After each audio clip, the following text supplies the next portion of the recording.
$220,000. That's what my son stole from me while I was still grieving his mother. He funneled it through a fake seafood company, and my best friend helped him do it. When I found out, I didn't yell. I didn't cry. I walked down to the harbor, sat on the boat my wife named after herself, and planned one final voyage. On his 37th birthday, I handed him a sealed envelope. Everything fell apart after that. Thank you for staying with me. Before we go on, take a moment to leave a comment and tell me where you're listening from. Your voice matters here more than you think. And just to be clear, some details in this story have been fictionalized for educational and storytelling purposes. Any similarity to real names or settings is purely coincidental. But the lesson behind it is real and worth hearing. The birthday party had been Jenna's idea. She'd planned it 3 weeks in advance, sent invitations on cardstock, ordered a cake from that Italian bakery on Main Street that charges $14 a slice, all of it paid for with money that wasn't theirs. I just didn't know it yet. Tommy's house sat on a hill overlooking Gloucester Harbor. A 4-bedroom colonial he'd bought 18 months ago, right around the time my savings started disappearing. I hadn't connected those two facts then. Standing in the driveway that Saturday afternoon, staring at the Porsche Cayenne parked beside Jenna's SUV, I was connecting them now. The envelope sat in my jacket pocket. A simple white rectangle, sealed that morning at my kitchen counter. The same counter where Bev used to sort the mail. 2 years since a stroke took her, and I still caught myself setting out 2 coffee mugs some mornings. Leo spotted me first. 5 years old, tearing across the yard like a boy who believed the world was made entirely of good things. He crashed into my legs, hard enough to buckle my knees. "Grandpa, you came." I picked him up. Felt those small arms lock around my neck. 5 years old. Still believed every promise. Still thought adults told the truth. "I love you, buddy," I said. "I love you more, Grandpa." Mommy made cake. Inside, the house smelled like garlic bread and expensive candles. Through the sliding glass doors, I could see the harbor below.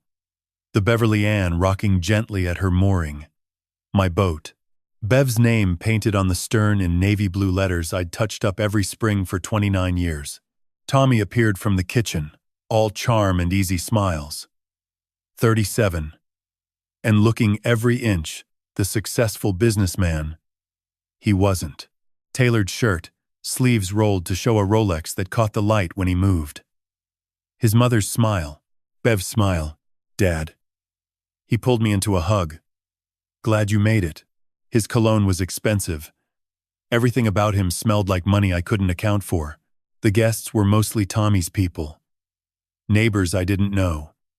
Friends from whatever life he'd built away from Gloucester's docks. And then there was Sal. Sal Costello sat in the corner, nursing a glass of something amber, positioned as far from me as the room allowed. My best friend for 30 years. We'd met on the Beverly Ann in '94. He'd been my first mate for 2 decades, stood beside me through nor'easters and broken engines and seasons so lean we joked about eating the bait. He wouldn't look at me. I noticed it the moment I walked in. The way his eyes slid past mine during the handshake. The way he'd angled his chair toward the window, suddenly fascinated by a view he'd seen 1,000 times.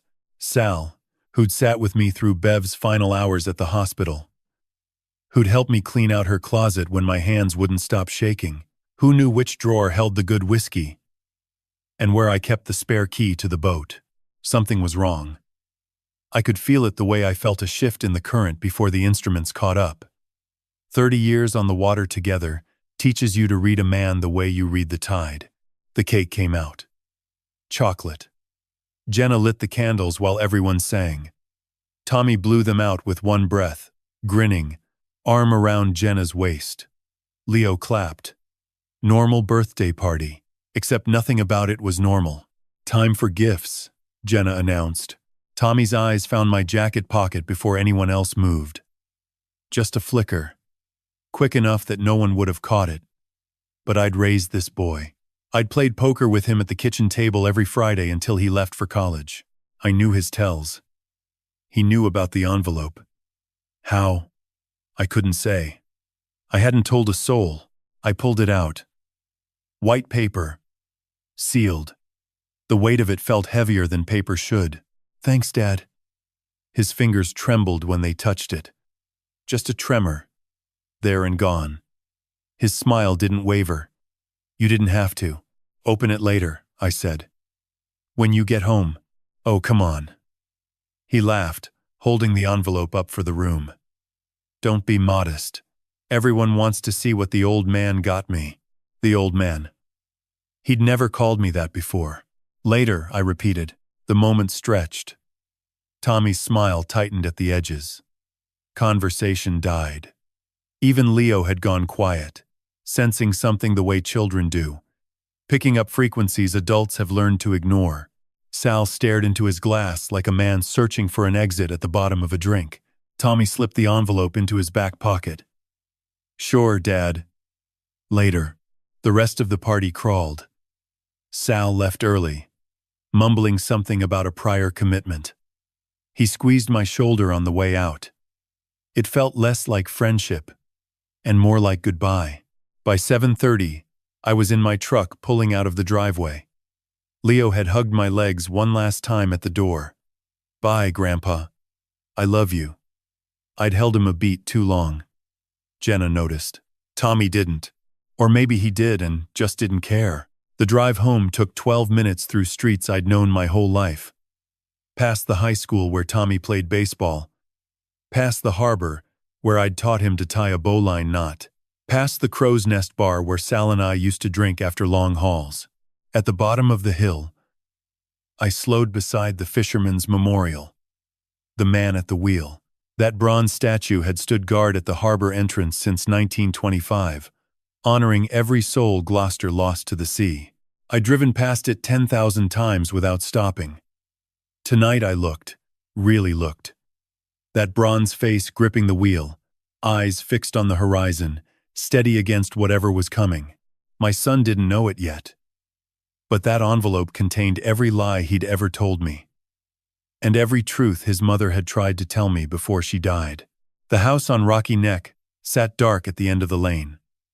Small, two-story. Built in 1952 by a Portuguese fisherman whose name I never learned. I'd bought it in '85 with money saved from 3 years of double shifts on other men's boats. Bev had painted the shutters blue the day we moved in. Said it matched the harbor. They were still blue. Peeling now, but blue. I sat in the truck for a long time after I killed the engine. The cab ticked as it cooled. Through the windshield, I could see the kitchen window, the light above the sink glowing the way it always did. Bev used to leave that light on when I worked nights on the water. A small thing. A lighthouse in miniature. I'd kept it burning every night since she died because turning it off felt like admitting she wasn't coming back. Inside, the house smelled like salt air and silence. The particular silence of a home that used to hold 2 people, and now holds 1. I hung my jacket on the hook by the door. The pocket lighter without the envelope. Walked to the kitchen, poured 3 fingers of Jameson into the glass Bev gave me for our 20th anniversary. Set it on the counter. Didn't drink it.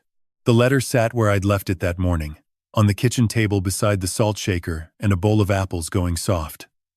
Ray Machado's letter. My accountant for 20 years.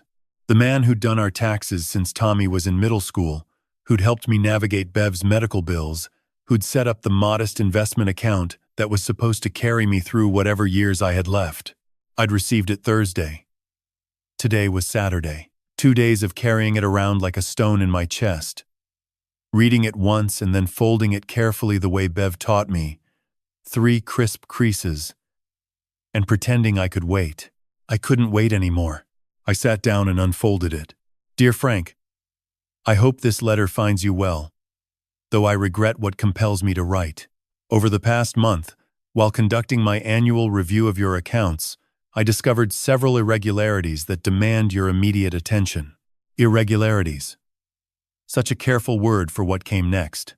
Your account records show a total of $220,000 transferred to Malone Atlantic Seafood over an 18-month period. from April 2023 through November 2023. According to the documentation you provided, these funds were invested in a commercial seafood distribution venture, promising annual returns of 12 to 15%. 220,000. I knew the number, had known it since Thursday. But seeing it typed in black ink on white paper made it heavier. Bev's life insurance, $100,000. From a policy she'd paid into for 25 years. Our savings, another $120,000, scraped together across 4 decades of early mornings and rough seas and tax returns, filed at this same kitchen table. That money was my safety net. Grace's inheritance someday. The fund for my own end-of-life care so my daughter wouldn't have to shoulder that burden. However, Malone Atlantic Seafood does not appear in any federal or state business registry. It is not registered with the Securities and Exchange Commission. Furthermore, bank records indicate that funds transferred to Malone Atlantic Seafood were redirected within 1 business day to personal accounts held solely by Thomas Malone. There is no evidence of legitimate business activity. The money was absorbed into personal spending. Ray had underlined that last sentence. A single careful line beneath the words. Ray didn't do dramatic. 20 years of filing my taxes, and the man had never once raised his voice. If he was underlining something, it was because nothing else would make me understand. I stood and walked to the counter where I kept the laptop Bev had made me buy in 2019. She'd taped the password inside the kitchen drawer. In case something happens to me, she'd said. I told her nothing was going to happen. I was wrong about that, too. I logged into the bank's website. Checking account, $4,217. Savings account, $8,943. The screen glowed in the dim kitchen like a wound. I clicked through the transaction history. $90,000 in April 2023. Tommy had called it seed capital.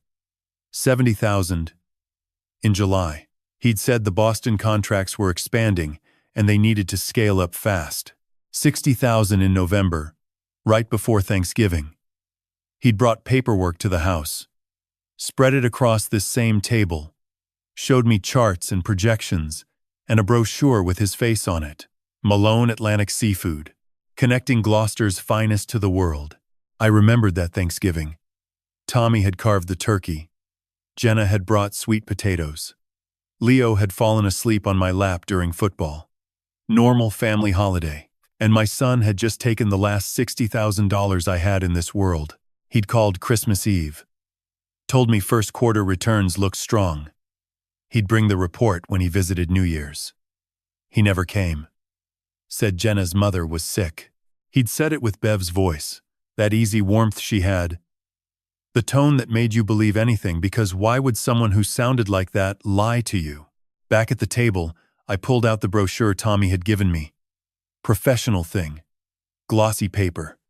Photos of fishing boats and restaurant kitchens and smiling chefs. Tommy's face on the back page, wearing a suit I didn't recognize, standing in front of a harbor that might have been Gloucester or might have been stock photography. He looked like a stranger. Ray's letter had one more paragraph. I attempted to contact Thomas directly, hoping for a reasonable explanation. He has not returned my calls. Frank, I must advise you to secure any remaining assets and consult an attorney. I've known Tommy since he was a boy. I remember him running through my office while I prepared your returns. But the evidence is clear. You deserve the truth. Please call when you're ready to discuss next steps. With concern, Ray. I folded the letter. 3 crisp creases. Set it beside the untouched whiskey. Bev's photo sat on the counter by the sink. Our 25th anniversary. Her smile, bright. Eyes clear. Healthy and happy. In a sundress she'd bought at a thrift store in Rockport. What would she say about Tommy stealing from me? About me being fool enough to hand over everything we'd built together? She'd say she tried to warn me. Because she had. I picked up the photo. Bev and me on the dock, the Beverly Ann behind us. Tommy was maybe 8 in this one, sitting on a piling, gap-toothed grin, holding a fish he'd caught with a hand line, proud of himself. Proud of the catch. I set the photo face down. Couldn't look at that boy and reconcile him with the man who'd just robbed me of every cent his mother left behind to keep me safe. The whiskey sat untouched. I left it there. Bev wouldn't have wanted me drinking alone in the dark, over something I could still fight. She would have wanted me to steer, so that's what I'd do. I met Beverly Ann Correa in the summer of 1981, on the docks at Gloucester Harbor. She was selling lobster rolls from her father's cart, a plywood box on wheels that Manuel Correa had built himself and parked at the same spot every morning since before I was born. She had dark hair pinned back with a rubber band, and the kind of laugh that carried over the sound of diesel engines and screaming gulls. I was 28, fresh off someone else's boat after 6 years of working another man's nets. Tired, sunburned, smelling like bait and engine grease.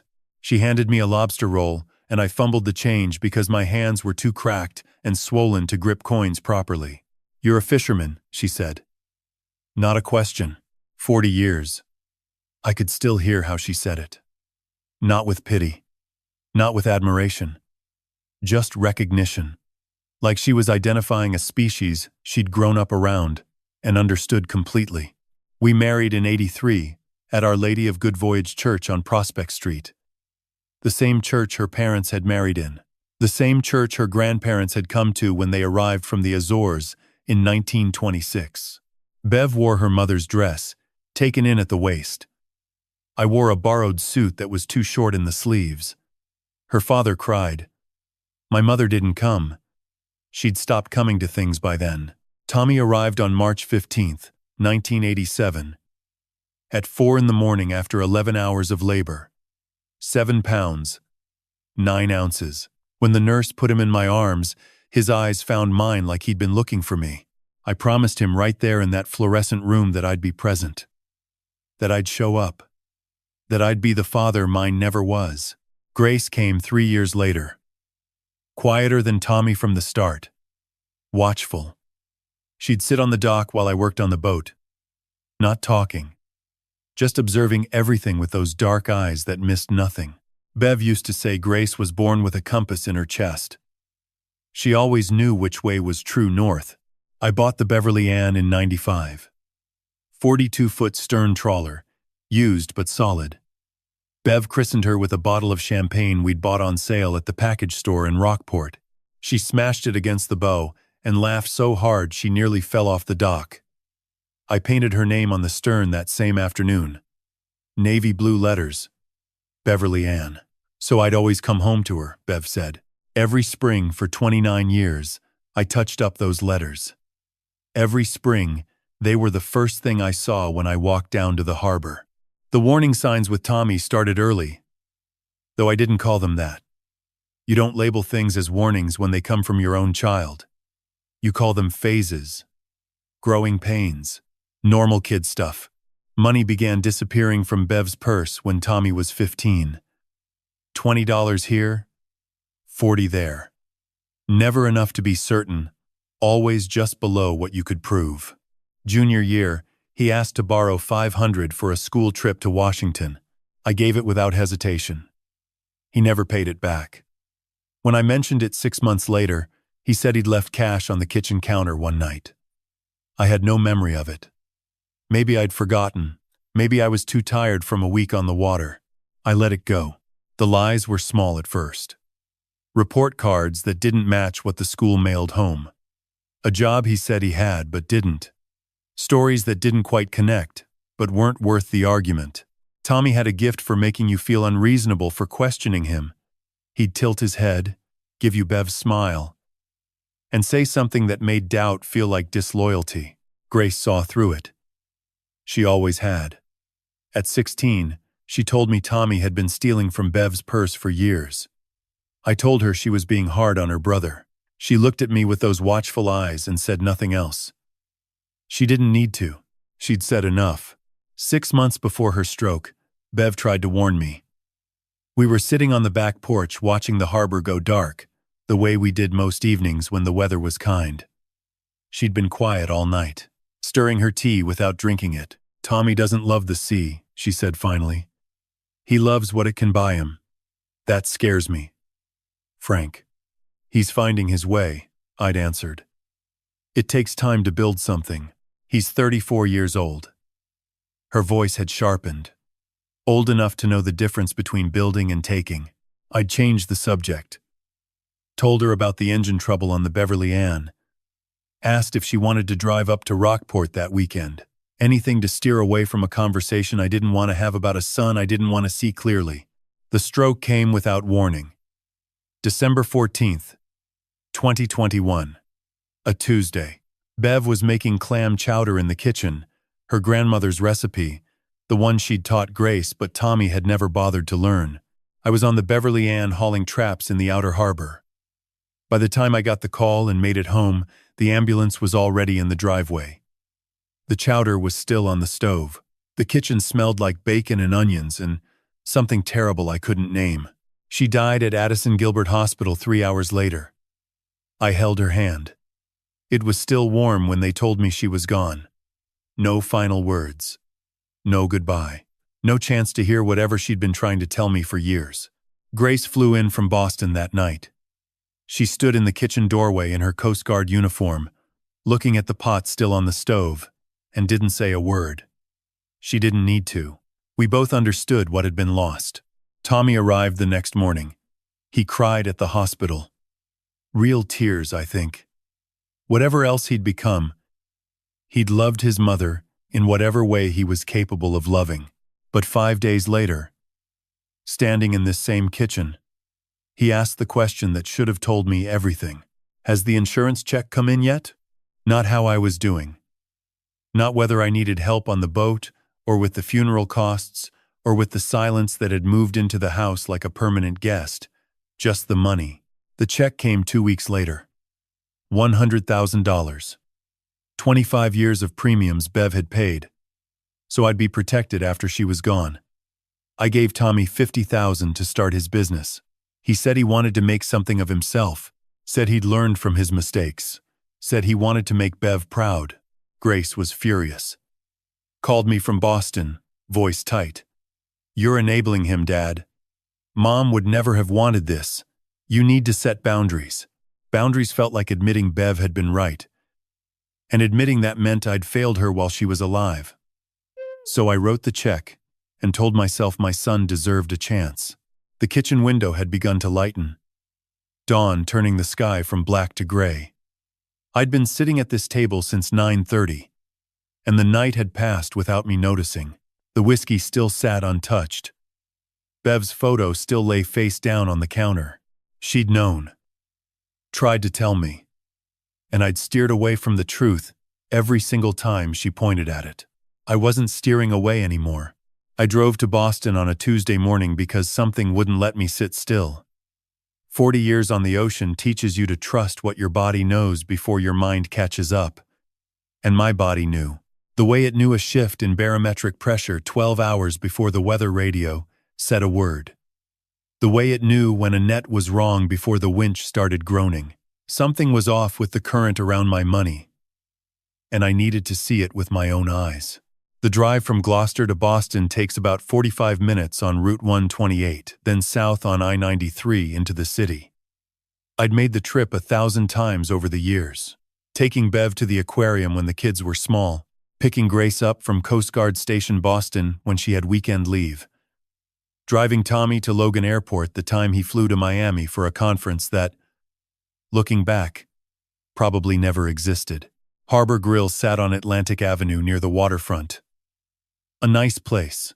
White tablecloths, seafood tower on the menu, the kind of restaurant where tourists paid $42 for a lobster they could have bought off any boat in Gloucester for $12. Tommy had mentioned it a dozen times, said it was his biggest account. Said the executive chef had personally signed a supply contract. Said they couldn't get enough of Gloucester product. I parked 2 blocks away because the meters near the restaurant wanted $3 an hour, which felt criminal even before I knew what real criminal looked like. Walked in and asked to speak with the manager. A young woman in a black blazer came out from the back, polite, curious, slightly confused by the 72-year-old man in a Carhartt jacket, standing in her lobby at 10:30 in the morning. I'm looking for information about a supplier, I said. Malone Atlantic Seafood. My son runs it. He said you're one of his biggest accounts. She frowned.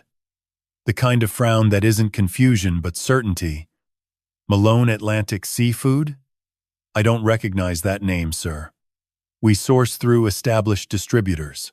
Legal Seafoods, Boston Seafood Company, a few smaller local operations, but nothing by that name.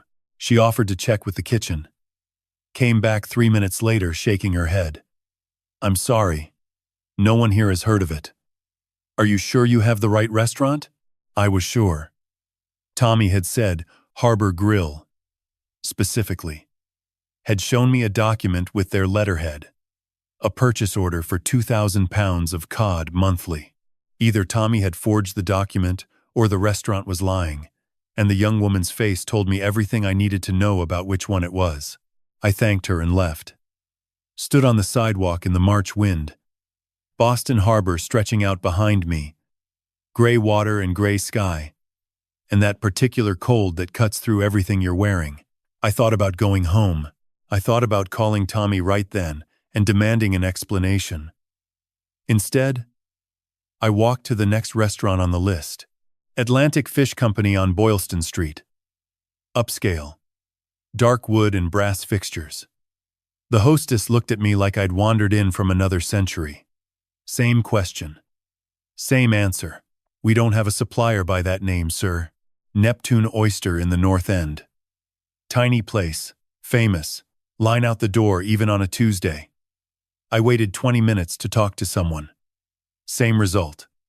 Never heard of Malone Atlantic Seafood. Never heard of Tommy Malone. 3 restaurants. 3 blank stares. 3 confirmations that my son's biggest clients didn't know he existed. I sat in my truck in a parking garage off Commercial Street for a long time. The kind of long time that doesn't register on a clock. Through the concrete walls, I could smell the harbor. Salt and diesel and low tide. The same smells that had been the backdrop of my entire life. Familiar things that suddenly felt foreign because the world had tilted and I was still trying to find my footing. I pulled Ray Machado's letter from the glove compartment. Read it again, with eyes that weren't looking for reassurance anymore. Every line confirmed what the 3 restaurants had just told me. There was no seafood distribution company. There were no contracts. There were no returns. There was only my son's name on an empty business and my money in his personal bank account. On the drive back up 128, I passed a rest stop near Beverly and pulled over. Sat with the engine running, staring at the tree line, thinking about what Bev would do. She wouldn't sit in a parking lot feeling sorry for herself. She'd been a practical woman. Organized. The kind of person who kept a flashlight in every room and extra batteries in the junk drawer. She prepared for the worst because the ocean had taught her that the worst came whether you were ready or not. When the sea gets rough, you don't panic. You steer. I thought about Diane Correa. Private investigator. Licensed in Massachusetts since 2004. She'd helped me track down some of Bev's relatives in the Azores for the funeral. Done a good job. Thorough. She was from Gloucester.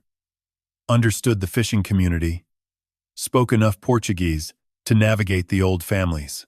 Her business card was in the kitchen drawer, tucked behind the takeout menus Bev had organized alphabetically, and I hadn't touched since. I'd call her in the morning. Tonight, I needed to accept what I already knew. I got home around 3 in the afternoon. Didn't go inside. Walked straight down the hill. To the harbor instead. The Beverly Ann sat at her mooring in the inner harbor. Bow pointed into the light current, rocking the way boats do when they're waiting for someone. I walked out on the dock and sat on the piling, feet dangling over the water. The way I used to sit when Leo visited, and we'd watch the lobster boats come in. The tide was going out, pulling the harbor water seaward the way it had every 6 hours since before Gloucester existed. Reliable, predictable. The one thing in this world that never lied to you. I stared at the Beverly Ann. Bev's name on the stern navy blue letters fading slightly after 2 springs without fresh paint.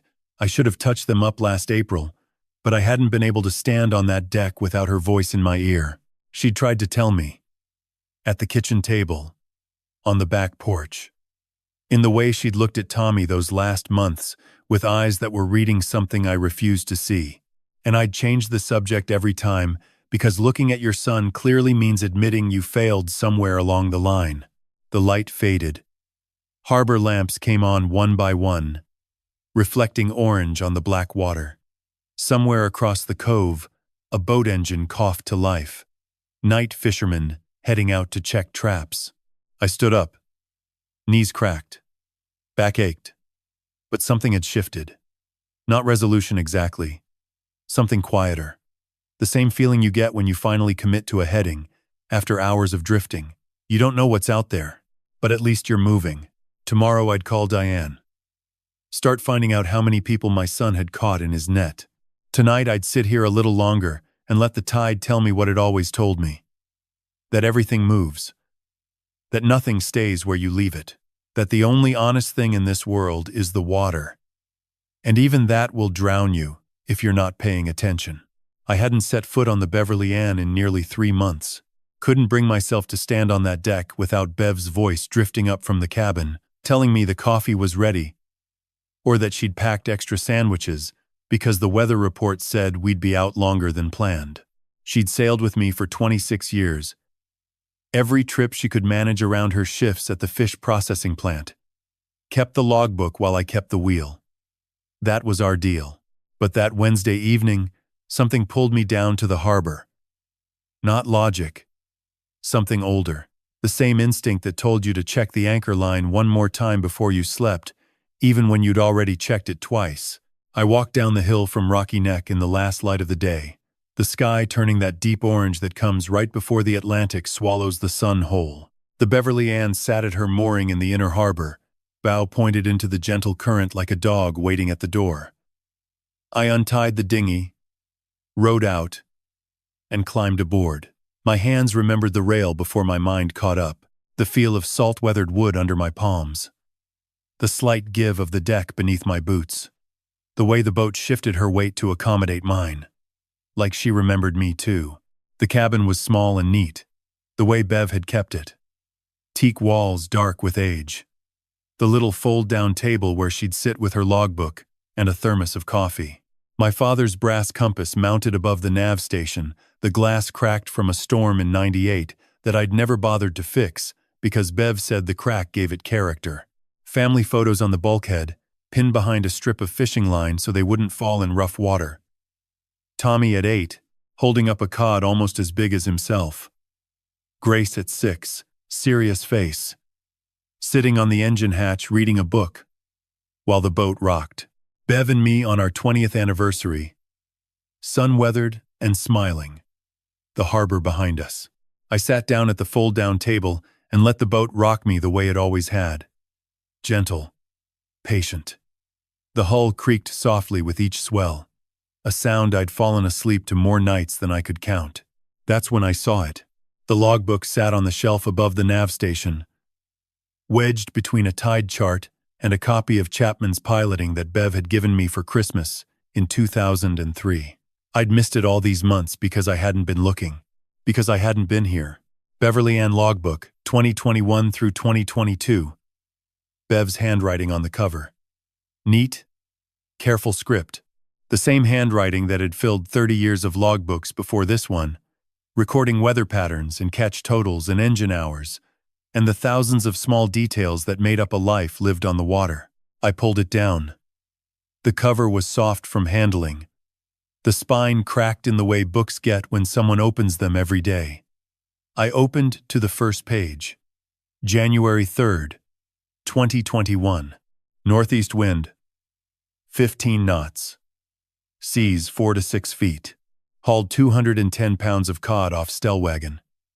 Frank says the engine's running rough again. 3rd time this month.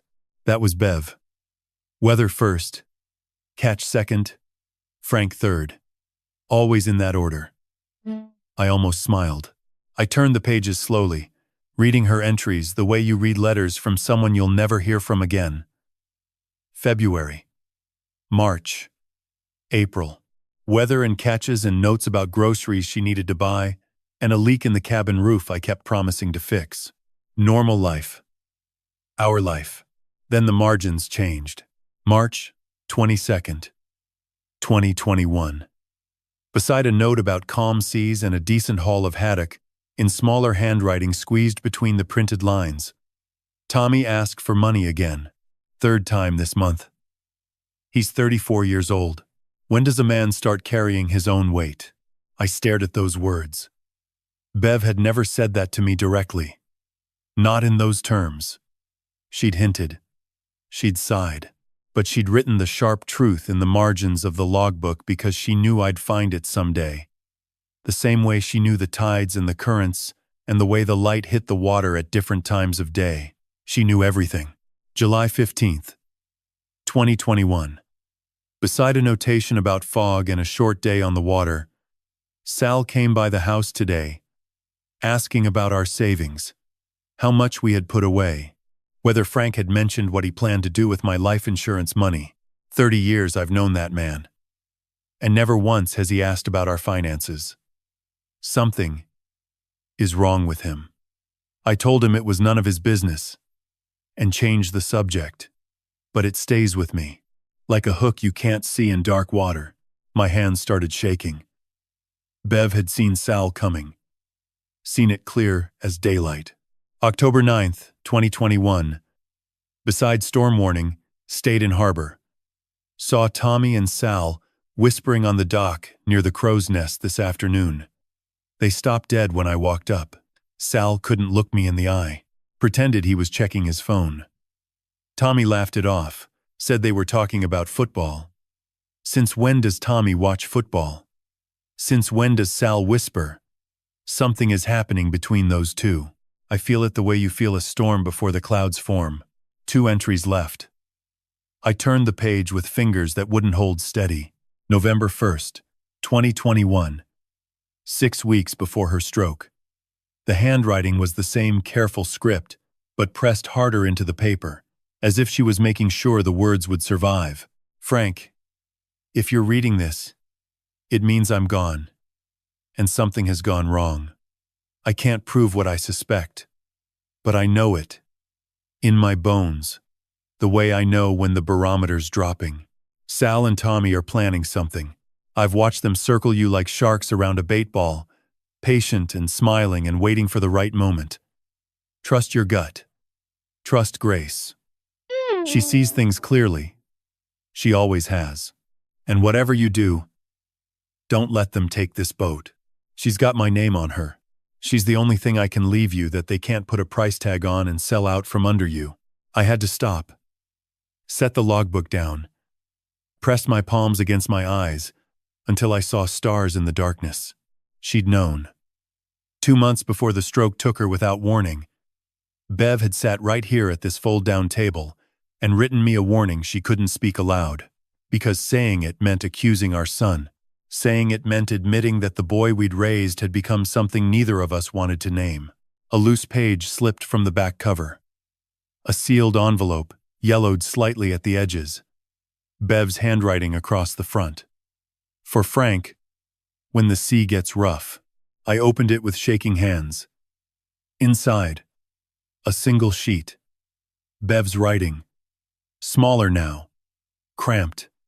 As if she was running out of space and time. A list of every loan Tommy had asked for and never repaid, going back to high school. Dates, amounts, excuses.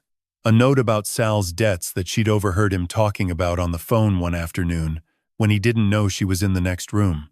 And one final line at the bottom. I love you, Frank. Keep her afloat. Both of us. I sat in that cabin until the tide changed. Until the Beverly Ann swung gently on her mooring, and the harbor lamps reflected on the black water outside the porthole. Bev's handwriting blurred through my tears. She'd mapped the storm before it hit. She'd tried to leave me a chart to follow. And those words, don't let them take this boat. I hadn't understood them when I read them. I would understand them soon. Because my son wasn't just stealing my money. He was coming for the Beverly Ann herself. Diane Correa's office sat above a Portuguese bakery on Main Street. The stairwell smelled like massa cevada and strong coffee. The same sweet bread Bev used to buy on Saturday mornings. Diane was waiting at the top of the stairs when I reached the landing, leaning against the doorframe with her arms crossed. Late 40s. Sharp eyes that studied me the way a harbor master studies a boat pulling into dock, reading the waterline for trouble before anyone ties off. "Mr. Malone." "Come in." Her handshake was firm. The office was small but organized. Filing cabinets along one wall. A desk with 2 monitors. Certificates on the wall, one from the State Licensing Board, another from the Association of Certified Fraud Examiners. A photograph of the Fisherman's Memorial on the shelf behind her chair. She was Gloucester through and through. Grew up on the same docks I fished from. Her father had been a longliner, her grandfather before that. I set everything on her desk. Ray Machado's letter. The bank statements. The brochure for Malone Atlantic Seafood, with Tommy's face on the back page. And the logbook. Bev's logbook with its margin warnings and the sealed envelope I'd opened on the boat 2 nights before. Diane read without expression. Turned each page carefully. When she reached Bev's final entry, the one that said, "Don't let them take this boat," she paused. Looked up at me. Then kept reading. When she finished, she turned to her computer. 30 seconds of typing. Then she stopped. Malone Atlantic Seafood. She turned the monitor toward me. Not registered with the Securities and Exchange Commission. No federal filing. No state business registration in Massachusetts. No articles of incorporation. No employer identification number. She clicked through 2 more screens. No business address on record. The mailing address listed on your son's brochure is a UPS store on Eastern Avenue. She looked at me the way you look at someone who already knows the answer but needs to hear it from somebody else. "Your son's company doesn't legally exist, Mr. Malone." The office seemed to shrink around those words. The sweet bread smell from downstairs turned sour in my throat. I'd known it since Boston. Since the 3 restaurants. Since Ray's letter. But hearing it stated plainly by a professional whose job was finding the truth made it land differently, heavier. Final. Diane explained her process. Forensic accounting. Bank record analysis. Corporate background checks. Victim identification, if there were others. My retainer was $2,500. I wrote the check with steady hands because falling apart wouldn't get Bev's money back. She called 7 days later. Thursday evening. I was sitting at the kitchen table eating soup I didn't taste. Her voice was professional but carried an edge underneath. The controlled tension of someone delivering news they wish they didn't have to deliver. "Mr. Malone, I need you to come in tomorrow morning. I have the full report." I was at her office by 8:30. She had coffee waiting. I didn't touch it. She opened a folder and began. "I've identified 9 additional victims beyond yourself, all from the Gloucester fishing community. Combined verified losses across 10 victims, approximately $950,000. 9 families. Nearly $1 million. The number sat in the air between us like something physical. She went through them. Ages, 55 to 80. All either retired fishermen, active fishermen, or spouses of fishermen. All had significant savings or pension funds. All had been introduced to Tommy through the same person. Sal Costello recruited 7 of the 9, she said. 3 through the Elks Lodge. 2 through Our Lady of Good Voyage Church. 2 through the Street Peters Club. Bank records show Sal received commission payments from Tommy totaling approximately $190,000 over 22 months. Average of $8,600 per month. $8,600 a month. More than I'd earned in my best years on the water. Sal had been paid nearly $200,000 to hand his friends and neighbors to my son, like fish on a stringer. Diane continued. Tommy's personal spending traced from victim funds. Porsche Cayenne, $55,000, in August 2023. She paused. A recreational powerboat, $35,000. Purchased from a dealer in Newburyport. I looked up. A boat, a 24-foot center console, registered in Tommy's name. Purchased October 2023. My son, who'd never baited a hook voluntarily in his life, had used money stolen from fishermen to buy himself a pleasure boat. The irony was so sharp, it drew blood. Additionally, she continued, a Rolex watch, $12,000.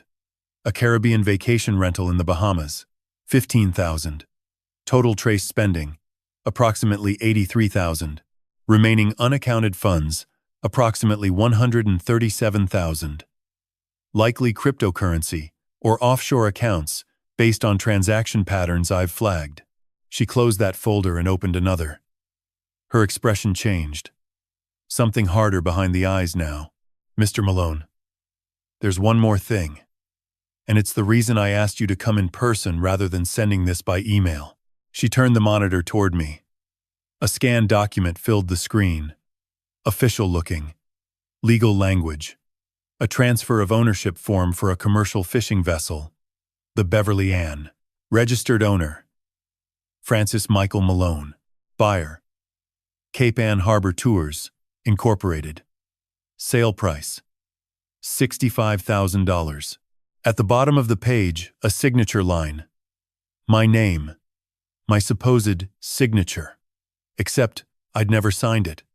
I'd never seen this document. I'd never agreed to sell the Beverly Ann to anyone for any amount. Your son forged your signature, Diane said quietly. This transfer was filed with the Massachusetts Division of Marine Fisheries 3 weeks ago. The sale is pending final processing. If we don't act, the boat will be transferred to Cape Ann Harbor Tours by the end of the month. They plan to convert her into a charter vessel for tourist whale-watching excursions. The room tilted. I gripped the arms of the chair because the floor felt like it was moving the way a deck moves in heavy seas, except there was no sea here. Just carpet and filing cabinets and Diane's voice, steady and clinical, telling me that my son had forged my name to sell the boat my wife had christened with cheap champagne and her own laughter 29 years ago. Tourist whale watching. The Beverly Ann. Bev's name stripped off the hull and replaced with some charter company logo. Strangers standing on the deck where Bev had kept her logbook and packed my lunch and told me she loved me every morning before I started the engine. Bev's last words in that logbook. Don't let them take this boat. She's got my name on her. I couldn't speak. Diane waited.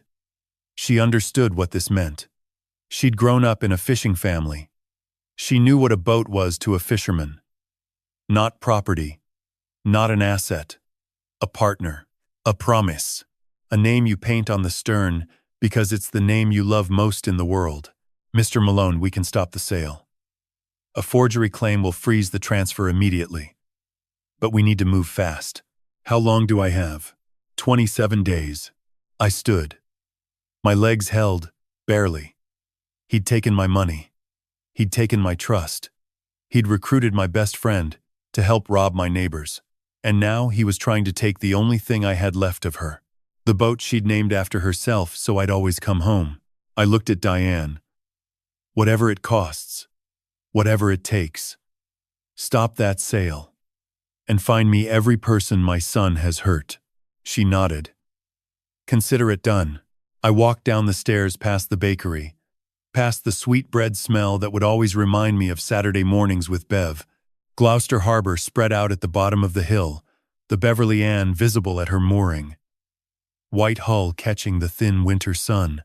27 days. Bev had warned me from beyond the grave, and I'd almost been too late. But almost wasn't too late. Not yet. Grace arrived on a Sunday afternoon in her Coast Guard dress blues, standing in my doorway with a duffel bag over one shoulder and her mother's face looking back at me. The resemblance hit harder every time. Same dark eyes. Same way of standing, weight on one hip, chin slightly raised, like she was bracing for whatever came next. Bev in a uniform. Dad. She dropped the bag and pulled me into a hug. I'm here. I'd called her Friday night after leaving Diane's office. Kept it short. Said I needed her home. Said it was about Tommy. She hadn't asked questions. Just said she'd be there Sunday. That was Grace. No wasted words. No wasted time. We sat at the kitchen table. The same table where I'd read Ray's letter. Where I'd spread bank statements at midnight. Where Bev had served breakfast every morning for 36 years. I laid everything out in front of Grace the way you lay out charts before a voyage. Ray Machado's letter first. Then the bank statements. Then Diane's investigation report with the victim list and the financial analysis. Then Bev's logbook, open to the margin notes. And finally, the forged transfer document for Grace read in silence. Her jaw tightened with each page.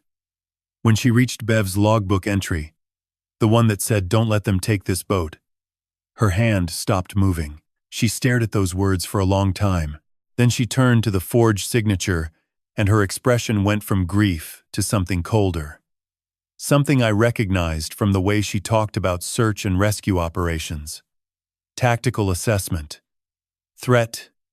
Evaluation. When she finished, she looked up. I knew he was bad with money. I didn't know he was a criminal. Neither did I. She picked up Diane's report again, flipped to the victim page. 9 people dead. Rosa Gutierrez.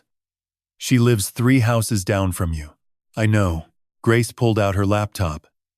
Coast Guard investigators worked financial crimes involving maritime fraud. It wasn't her specialty, but she understood how to trace money and verify documents. Within an hour, she'd confirmed what Diane had found and added more. The website for Malone Atlantic Seafood was a single-page template hosted on a cheap server. Domain registered by Tommy using a personal email. No business phone number. No employee records. No insurance. No licenses. This is a shell, she said. Not even a good one. He spent more on the Porsche than he did making this look legitimate. She closed the laptop and looked at me. We need to stop him before he hurts more people. And we need to save the boat before that transfer goes through.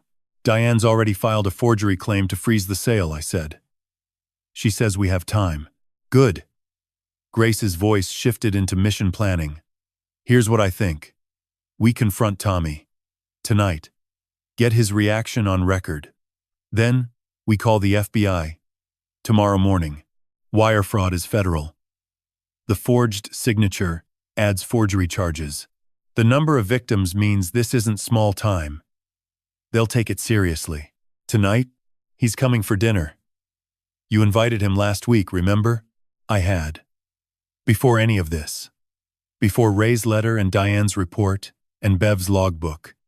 A normal Sunday dinner invitation from a father to his son, clam chowder. Leo running through the house. The kind of evening Bev would have wanted. Grace read my hesitation. Dad, if we wait, he might find out about Diane. He might destroy evidence. He might run. We do this tonight, while he still thinks he's safe. She was right. She'd always been right about Tommy, since she was 16 and told me he was stealing from Bev's purse. Since the funeral, when she'd said I was blind, Grace had inherited her mother's eyes, the ones that saw through fog. I stood up and started cooking. Bev's clam chowder. Her grandmother's recipe. The one she'd written on an index card and taped inside the cabinet door because she said important things should be kept where you can find them in a hurry. Salt pork, onions, potatoes, clams from the fish market on Rogers Street. The kitchen filled with steam and the smell of something that used to mean Saturday. Grace set the table. 4 places plus Leo's booster seat. She put out Bev's good bowls, the blue ones from the pottery shop in Rockport. We didn't talk while we worked. Didn't need to. The plan was set. The evidence was stacked on the counter in a manila folder. Everything Diane had found. Everything Bev had written. Everything Ray had discovered. All of it. Waiting for the right moment. Tommy arrived at 5 sharp. Porsche in the driveway. Jenna beside him carrying a bottle of wine that probably cost more than my grocery bill for the week. Leo came through the door first, running, sneakers untied, straight for my legs.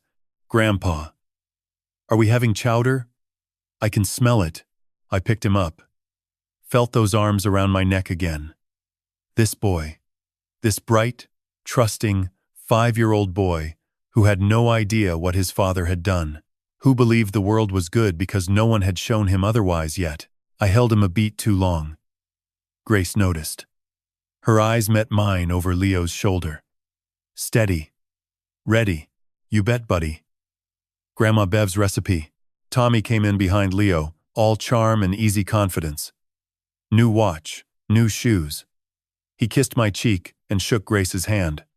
Hey, sis, didn't know you'd be here. Surprise visit, Grace said. Her voice was casual, conversational. The same tone she probably used when hailing a vessel before boarding it for inspection. Friendly on the surface, steel underneath. We sat down to dinner. The chowder was good. Bev would have said I used too much salt pork, but Bev always said that. Leo ate 2 bowls and got cracker crumbs on his shirt.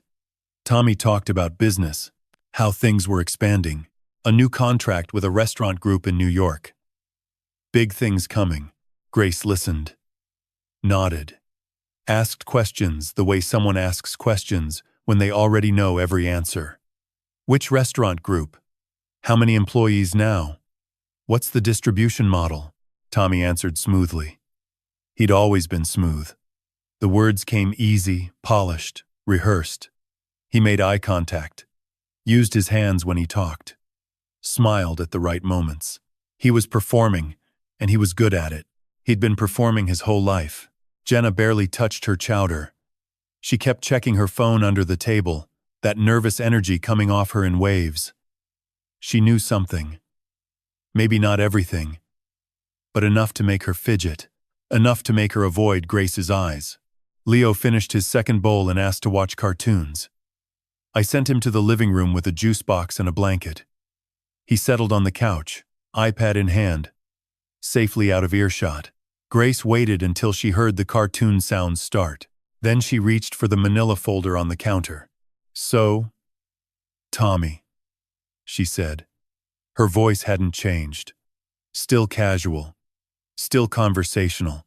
Tell me more about Malone Atlantic Seafood. The one that's not registered with the SEC. The room changed the way the sea changes when the wind shifts. One moment it was a family dinner with clam chowder and cartoon sounds from the living room. The next, it was something else entirely. Tommy's smile held for exactly 2 seconds after Grace's question. Then it flickered. A brief disruption, like a signal cutting out, before he rebuilt it from muscle memory. What are you talking about? Grace opened the manila folder. She didn't rush, didn't raise her voice. She laid the pages out on the table between the bread basket and Bev's blue bowls with the precision of someone who'd been trained to present evidence under pressure. Diane Correa's investigation report. Bank records.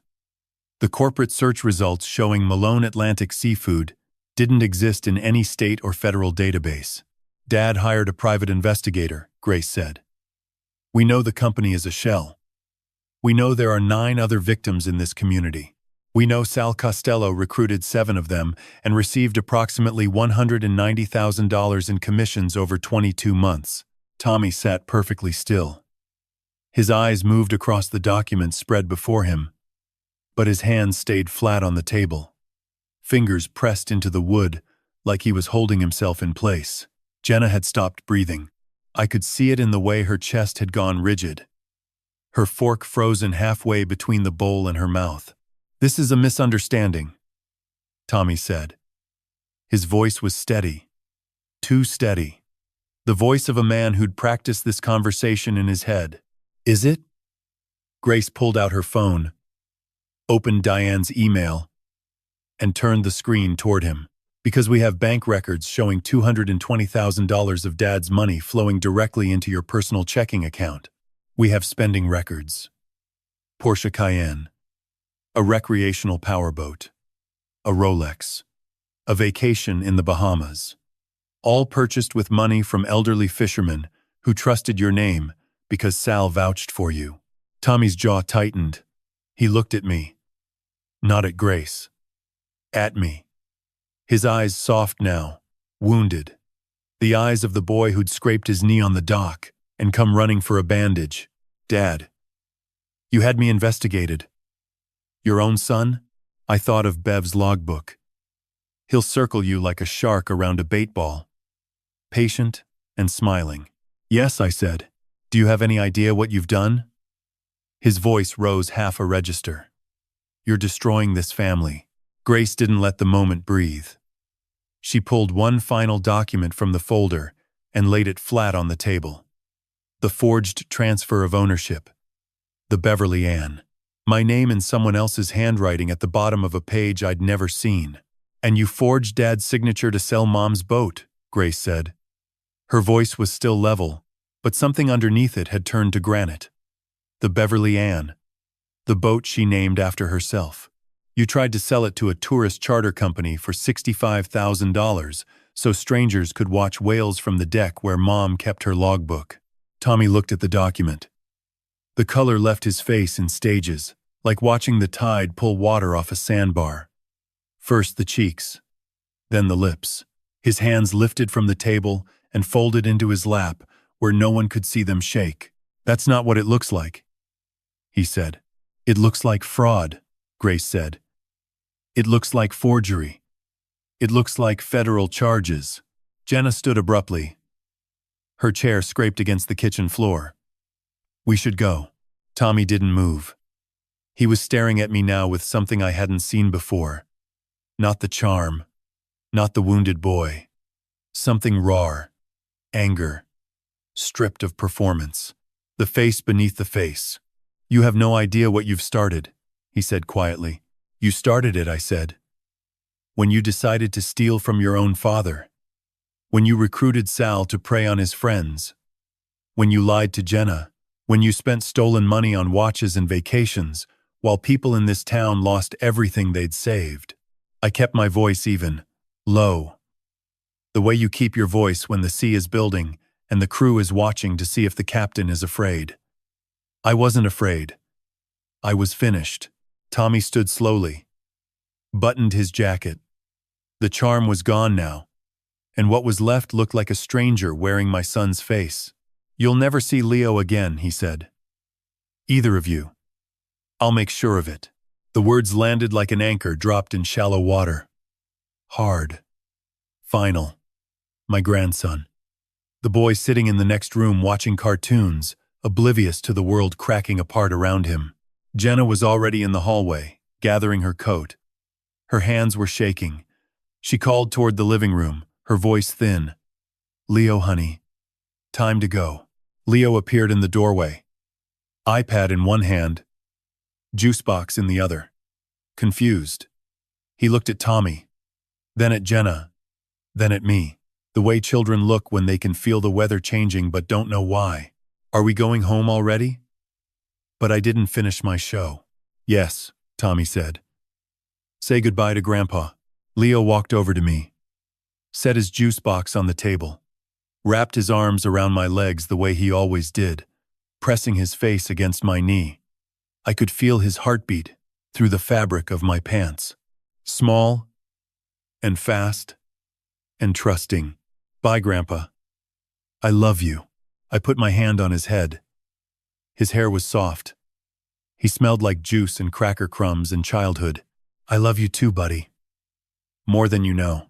Tommy took Leo's hand and walked to the door. Jenna followed, head down, coat pulled tight. At the threshold, Tommy turned back. Looked at me one last time. You chose strangers over your own blood, he said. I held his gaze. You chose money over your own blood first. He left. The door closed. The Porsche started in the driveway, headlights sweeping across the kitchen window, then pulling away down the hill. The sound of the engine faded until there was nothing left but the house settling and the distant murmur of the harbor. Grace and I sat in the quiet kitchen. The chowder was cold in the bowls. Leo's juice box stood on the table where he'd left it, a small monument to everything that had just been broken. Through the window, the Beverly Ann's mast rose against the darkening sky, a thin black line between the rooftops and the stars. Now we call the FBI, Grace said. I nodded. My hands were steady. My chest was not. I'd lost my son tonight. Maybe my grandson too. At least for now. But when I looked at Grace, at her mother's eyes, and her mother's spine, I knew what Bev would have wanted. She'd want me to fight. Not for revenge. For Rosa Gutierrez, 3 houses down, who'd invested her widow's savings because my name was on the brochure. For Vic Souza, who'd fished these waters longer than Tommy had been alive. For Danny Pham, who'd brought his family across the ocean and built a life that my son had gutted in 18 months. For the boat in the harbor, with Bev's name on it. That boat wasn't going anywhere. Neither was I. The morning after Tommy's Porsche disappeared from the driveway, Grace made the call. She sat at the kitchen table with her coffee untouched, her phone flat on the surface, speaker on. I stood by the window watching the harbor. The Beverly Ann rocked gently in her slip, her hull catching the early light like she was breathing. I listened to Grace explain everything to the FBI's Boston field office, in a voice so calm and precise, it reminded me of her mother giving directions to a lost tourist. No emotion. Just facts. Dates. Dollar amounts. Names. The agent on the other end asked her to repeat the total number of victims. 10 confirmed, Grace said. Approximately $950,000. Possibly more. They scheduled an interview for the following Tuesday at the Federal Building on Center Plaza in Boston. Grace hung up, looked at me across the table and said, "It's done, Dad." I nodded. I didn't trust my voice. The drive to Boston took an hour and 14 minutes. Grace drove. I sat in the passenger seat holding a cardboard banker's box on my lap. Inside were Ray Machado's letter, Diane Correa's full report, Bev's logbook, photocopies of every forged document, bank statements going back to April 2023, and the glossy brochure Tommy had used to sell me a company that never existed. The box weighed maybe 4 pounds. It felt like 40. We parked in a garage on New Sudbury Street and walked 2 blocks in the cold. Grace wore her old navy peacoat. I wore the same jacket I'd worn to Bev's funeral. I don't know why I chose it. Maybe I thought I was burying something else that day. The FBI's Boston field office occupied the upper floors of a glass building that reflected nothing but clouds. A security guard checked our IDs, ran the box through a scanner, and pointed us toward an elevator. 4th floor. Room 411. Special Agent Catherine Marsh met us in a conference room with no windows. She was maybe 45, dark hair pulled back, reading glasses on a chain around her neck. She shook our hands firmly and introduced her partner, Special Agent Daniel Ferraro, a younger man with a crew cut and a yellow legal pad already half filled with notes. A recorder sat in the center of the table. Marsh asked permission to record. I said yes. "Mr. Malone," she began, "I want you to understand something before we start. You are not in trouble. You are not a suspect. You are a victim. Everything you share with us today is protected, and anything we pursue from here will be handled through the Bureau and the U.S. Attorney's Office for the District of Massachusetts. Do you understand?" "Yes, ma'am." "Good. Let's start from the beginning." I told them everything. I started with Tommy's pitch in March 2023. How he came to the house on a Sunday afternoon with the brochure and a laptop full of projections. How he said Malone Atlantic Seafood would connect Gloucester fishermen directly with high-end restaurants in Boston, New York, and Providence. Cutting out the middlemen. Raising profits by 30%. How he looked me in the eye and said, "Dad, this is what Mom would have wanted. The family name on something real." I told them about the 3 transfers. 90,000 in April, 70,000 in July, 60,000 in November, all wired to an account I now knew was Tommy's personal checking at Rockport National Bank, routed through a shell entity with a UPS store address on Eastern Avenue. I told them about Sal. How Salvador Costello had been my first mate for 26 years. How he'd recruited 7 of the 9 other victims through the Elks Lodge, Our Lady of Good Voyage Church, and St. Peter's Club. How Diane Correa's investigation estimated Sal's commissions at approximately $190,000 over 22 months. Agent Ferraro wrote without stopping. His pen moved across the legal pad in tight, small letters. He didn't look up. I told them about the Beverly Ann, how Tommy had forged my signature on a transfer of ownership form, filing it with the Massachusetts Division of Marine Fisheries, attempting to sell the boat I'd named after my dead wife to Cape Ann Harbor Tours for $65,000. How Diane had filed a forgery claim to freeze the transfer. How we had 20 days left before the filing window closed. Marsh removed her glasses and set them on the table. Mr. Malone, did your son ever threaten you or any member of your family when confronted with this evidence? I thought about Tommy's face at the kitchen table, the way his jaw tightened, the way he grabbed Leo's hand and said, "You'll never see Leo again." "Yes," I said. "He threatened to take my grandson away." Marsh nodded slowly, made a note, and slid a document across the table. "This is a victim impact statement form. You don't have to fill it out today, but when you're ready, it will become part of the federal case file. Every victim will receive one." I took the form. It was 2 pages, double-spaced, with a government seal at the top. At the bottom, a single line read, "Describe in your own words how this crime has affected your life." I folded it and put it in my jacket pocket, the same pocket that had carried the sealed envelope to Tommy's birthday party. On the drive home, Grace was quiet for a long time. We passed through the Callahan Tunnel, emerged into the gray light of the North Shore, and merged onto Route 128 before she spoke. "They're going to arrest him, Dad." "I know. And Sal, I know that too." She kept her eyes on the road. Her hands were steady at 10 and 2. "Are you okay?" she asked. I watched the trees blur past the window, bare branches against a white sky. Somewhere south of Manchester by the sea, I saw a fishing boat heading out through the breakwater, her outriggers spread wide like arms reaching for something she hadn't caught yet. "Your mother kept a logbook her whole life," I said. "Every catch, every storm, every morning she watched me leave the harbor. She wrote it all down because she believed that if you recorded the truth, it couldn't disappear. That's what we did today, Gracie. We recorded the truth." Grace reached over and squeezed my hand once, then put it back on the wheel. We didn't speak again until Gloucester. 3 weeks passed before the FBI moved. 21 days of silence. No phone calls from Marsh or Ferraro.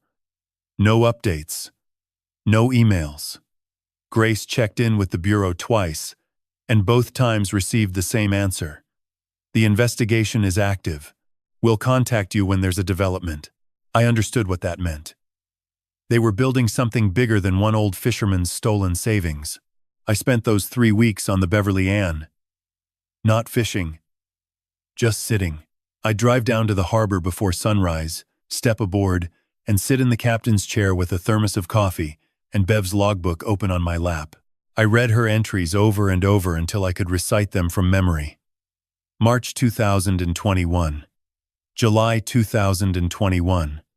October 2021. November 2021. Every note she'd written in the margins, every warning I'd ignored. The forgery claim Diane filed was holding. The Division of Marine Fisheries had frozen the transfer of ownership pending review. The Beverly Ann was still mine. For now. On the 22nd morning, my phone rang at 6:47. It was Catherine Marsh.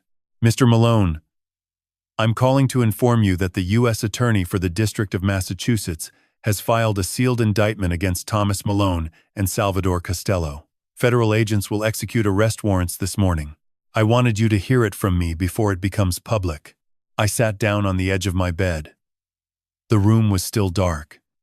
Through the window, I could see the first thin line of light over the harbor. "How many charges?" I asked. 17 counts for your son. Wire fraud, mail fraud, identity theft, forgery, conspiracy. 12 counts for Mr. Costello, primarily wire fraud and conspiracy to commit fraud. 17. The number sat in my chest like a stone dropped into still water. "Mr. Malone, Are you still there? Yes, ma'am. I'm here. There's something else. During our investigation, we identified 2 additional victims who had not yet come forward. The total is now 12, with combined losses of approximately $1.1 million. 1.1 million. 12 families. 12 people who trusted my son or my best friend or both and handed over money they couldn't afford to lose. What happens now? I said. Both subjects will be taken into custody this morning and transported to the Moakley Federal Courthouse for arraignment. You are not required to attend, but you have the right to be present. Miss Correa and your daughter have been notified as well. I thanked her. She wished me well and hung up. I didn't go to the arraignment. Grace went. She drove to Boston alone and sat in the gallery of Courtroom 9 at the John Joseph Moakley United States Courthouse on the waterfront. She called me afterward from the parking garage, her voice flat and controlled, the way it always got when she was holding something back. Tommy came in wearing an orange jumpsuit, she said. Handcuffs. He didn't look at anyone in the gallery. His attorney entered a plea of not guilty on all 17 counts. Bail was set at $250,000. Jenna was in the front row. She was crying. And Sal? Sal came in after Tommy. He looked like he hadn't slept in a week. His attorney entered not guilty on all 12 counts. Bail was set at $175,000. I closed my eyes. I tried to picture Sal in handcuffs. Sal, who had stood beside me on the deck of the Beverly Ann for 26 years. Sal, who held my hand at Bev's funeral. Sal, who had looked away from me at Tommy's birthday party because he already knew what he'd done. Dad, there's one more thing, Grace said. Tommy posted bail within 2 hours. Jenna put up the house. And Saul? Sal's still in custody. No one came for him. I stood in my kitchen and stared at the photograph of Bev that I'd turned face down the night I read Ray's letter. I reached over and turned it upright again. Her face looked back at me from the summer of 1998, standing on the bow of the Beverly Ann, her hair blowing sideways, laughing at something I'd said that I couldn't remember anymore. Gracie, I said. Did Tommy say anything? Anything at all? She paused for a long time. I could hear the echo of the parking garage through the phone. When they let him out, she said. He turned around once. He looked at the gallery. Not at Jenna. Not at his lawyer. He looked straight at me. And he mouthed 2 words. What words? Tell Dad. I didn't ask what he meant. I didn't want to know. Not yet. That night, I walked to the harbor alone. It was cold. Late February cold, the kind that finds the gaps in your collar and stays there. The Beverly Ann sat in her slip, under a sky full of stars. I stepped aboard and stood on the bow where Bev had stood in that photograph. The water was black and still. Across the harbor, the lights of Rocky Neck reflected in broken lines on the surface, like sentences that had been taken apart and couldn't be put back together.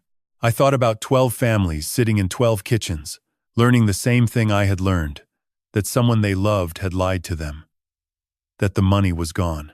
That trust, once broken, doesn't heal the way a bone does. It heals the way the sea fills a hole dug in the sand. Slowly, imperfectly. And the shape is never quite the same. Somewhere out past the breakwater, a foghorn sounded.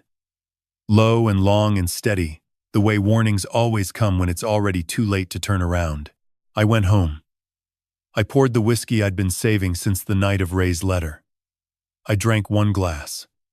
I set the bottle down, and I picked up the victim impact statement form that had been sitting in my jacket pocket for 3 weeks, unfolded it, and read that single line at the bottom one more time.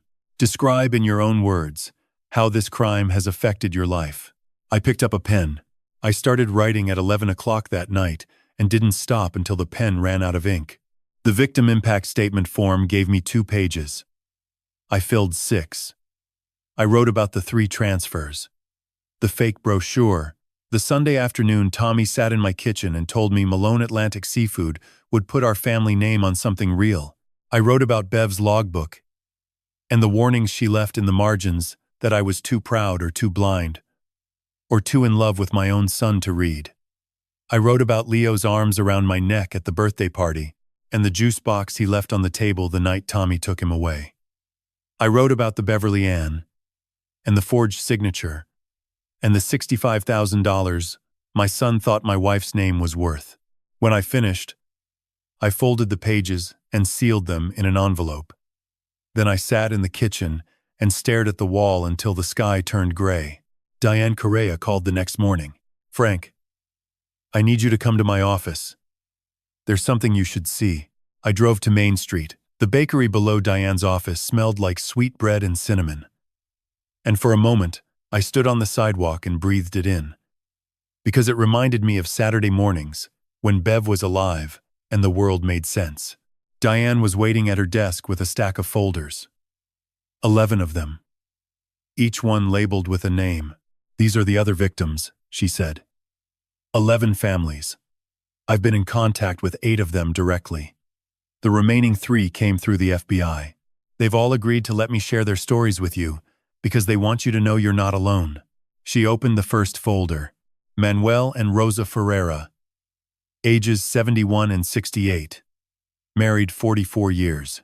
Manuel had been a sane fisherman out of Gloucester his entire life, retired in 2019 with a pension and savings of roughly $130,000. Sal Costello approached them at Street Peters Fiesta in June 2023. By September, they had wired $85,000 to Malone Atlantic Seafood. Their savings account now held $11,000. Rosa had stopped going to church because she was too ashamed to face the people Sal had also recruited. I knew Manuel. He'd fished the same waters I had for 30 years. He used to wave at me from the deck of his boat, the Santa Maria, every morning as we passed 10-Pound Island heading out to the banks. Diane opened the second folder. Arthur Briggs. Age, 67. Widower. Retired electrician from Rockport. Arthur met Tommy at a Chamber of Commerce mixer in August 2023. Tommy told him the seafood export business was already profitable and showed him fabricated profit and loss statements. Arthur invested $90,000. His entire retirement fund, plus a $15,000 loan against his truck. When the FBI contacted him, he was 3 months behind on his mortgage. The third folder. Dorothy and James Keenan. Ages 73 and 75. James had Parkinson's disease. Dorothy managed their finances alone. Sal recruited them through the Elks Lodge in October 2023, telling them the investment was low risk and guaranteed. They put in $60,000. When Dorothy found out the company didn't exist, she didn't tell James. She was afraid the stress would accelerate his condition. She'd been carrying the secret alone for 4 months. I sat in Diane's office and listened as she went through every folder, every name, every amount, every story. There was a lobsterman from Essex who lost $40,000 and couldn't afford to repair his boat's engine.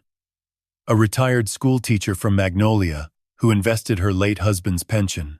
A young couple from Lanesville who had saved for 3 years to buy their first house and gave Tommy $70,000 because Sal told them they'd double it in 18 months.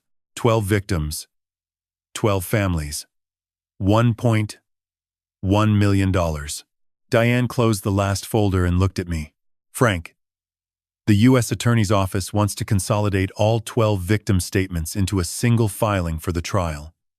They've asked if you'd be willing to speak on behalf of the group. As the primary victim and the defendant's father, your testimony carries weight." I looked at the stack of folders on her desk. Each one was maybe half an inch thick.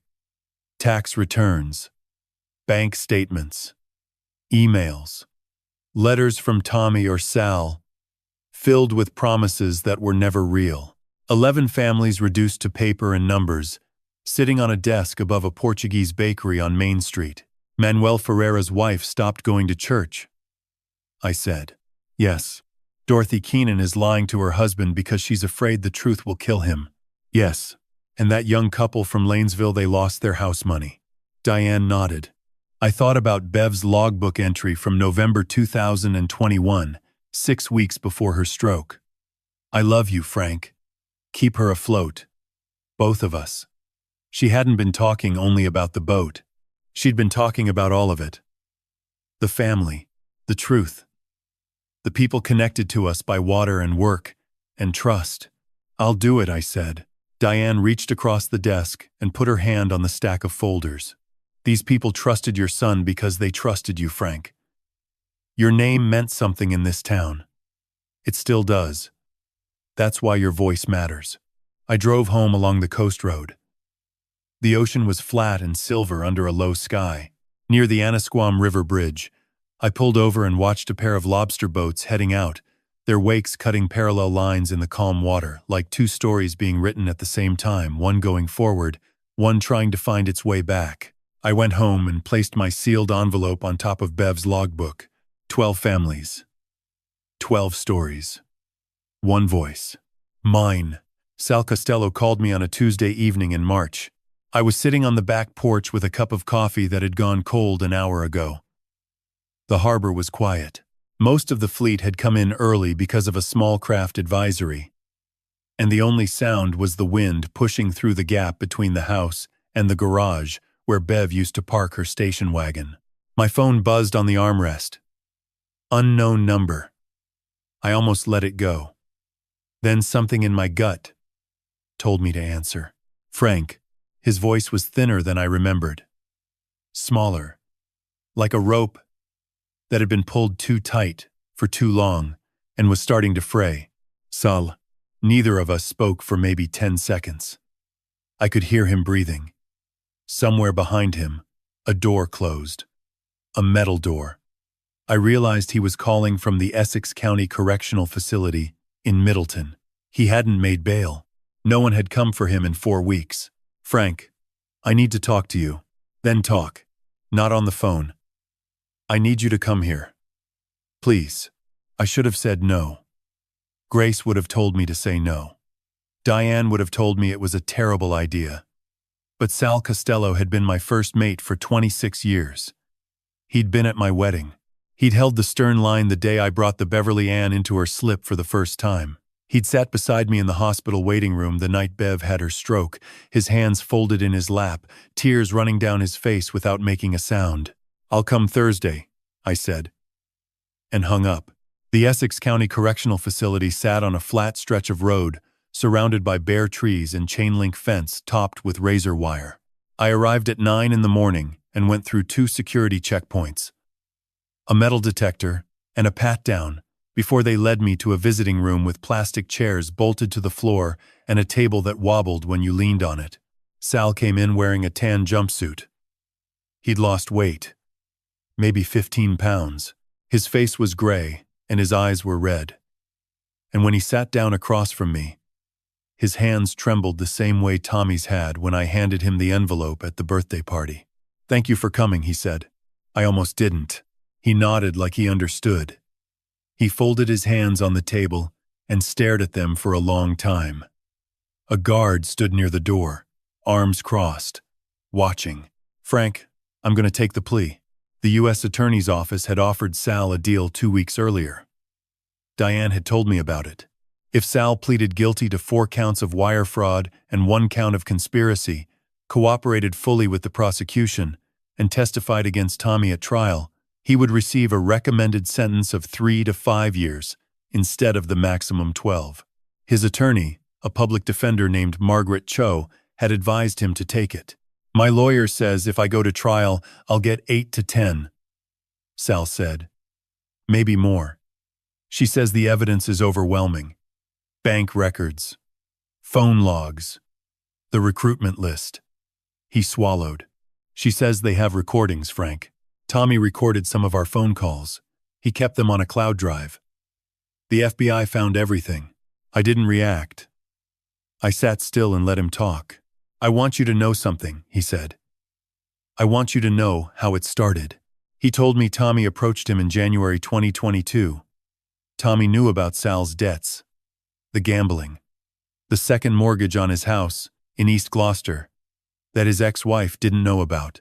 The $12,000 he owed to a bookie in Revere. Tommy offered him a way out. 20% of every dollar Sal brought in. All Sal had to do was talk to people he knew. People who trusted him.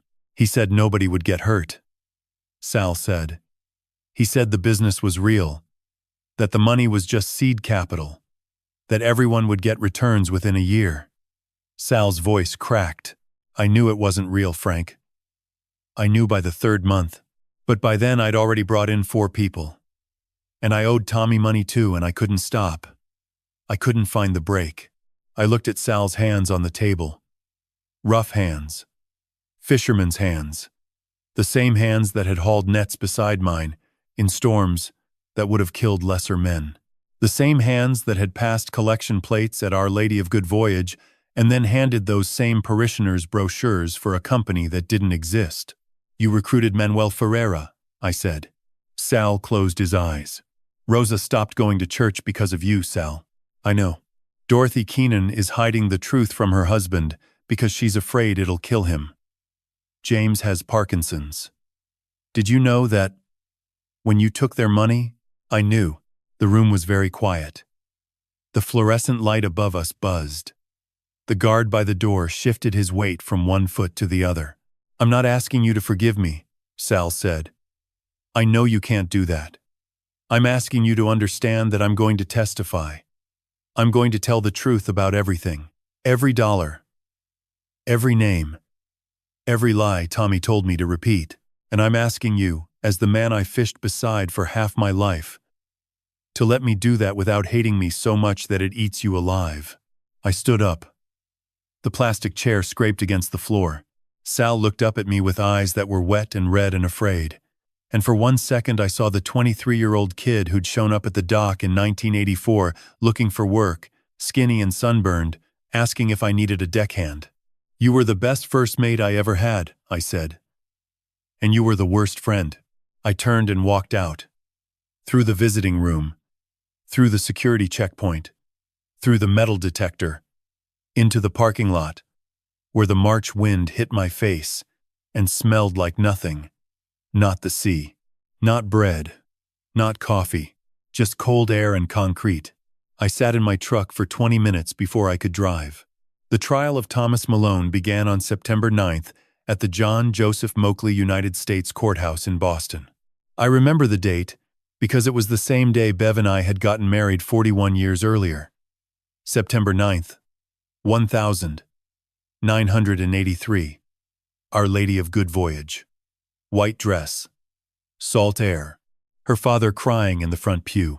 I stood outside the courthouse that morning looking up at the glass facade reflecting the harbor, and I thought about how a single date on a calendar can hold 2 things that have nothing to do with each other, a beginning and an end, pressed together like pages in a closed book. Grace drove. She'd taken 2 weeks of leave from the Coast Guard station in Boston and moved into the guest room at my house. She ironed my suit the night before. The navy blue one I'd bought for Bev's funeral, that I'd now worn to 2 of the worst days of my life. She didn't say anything while she ironed. She just pressed the fabric flat and hung it on the door and kissed my forehead and said, 6:30, Dad. Don't be late. We arrived at 8:15. The courtroom was on the 7th floor. Federal courtrooms don't look the way they do on television. There's no dark wood or dramatic lighting. Courtroom 12 was bright and sterile, with fluorescent panels in the ceiling and rows of padded benches that reminded me of church pews, stripped of everything sacred. The seal of the United States District Court for the District of Massachusetts hung on the wall behind the judge's bench, round and gold and absolute. The gallery was full. I saw Manuel and Rosa Ferreira sitting in the 3rd row. Rosa wore a black dress and held her rosary in both hands. Manuel sat beside her, with his jaw set and his eyes fixed forward.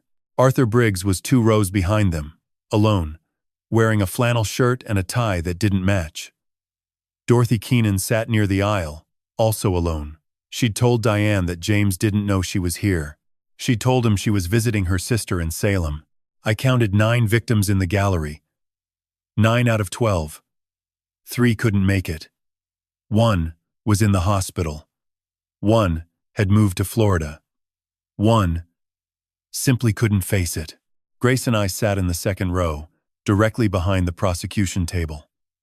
Assistant U.S. Attorney Rebecca Whitfield stood at the table arranging folders and speaking quietly with a paralegal. Whitfield was in her early 50s, gray streaks in dark hair, reading glasses she never actually put on.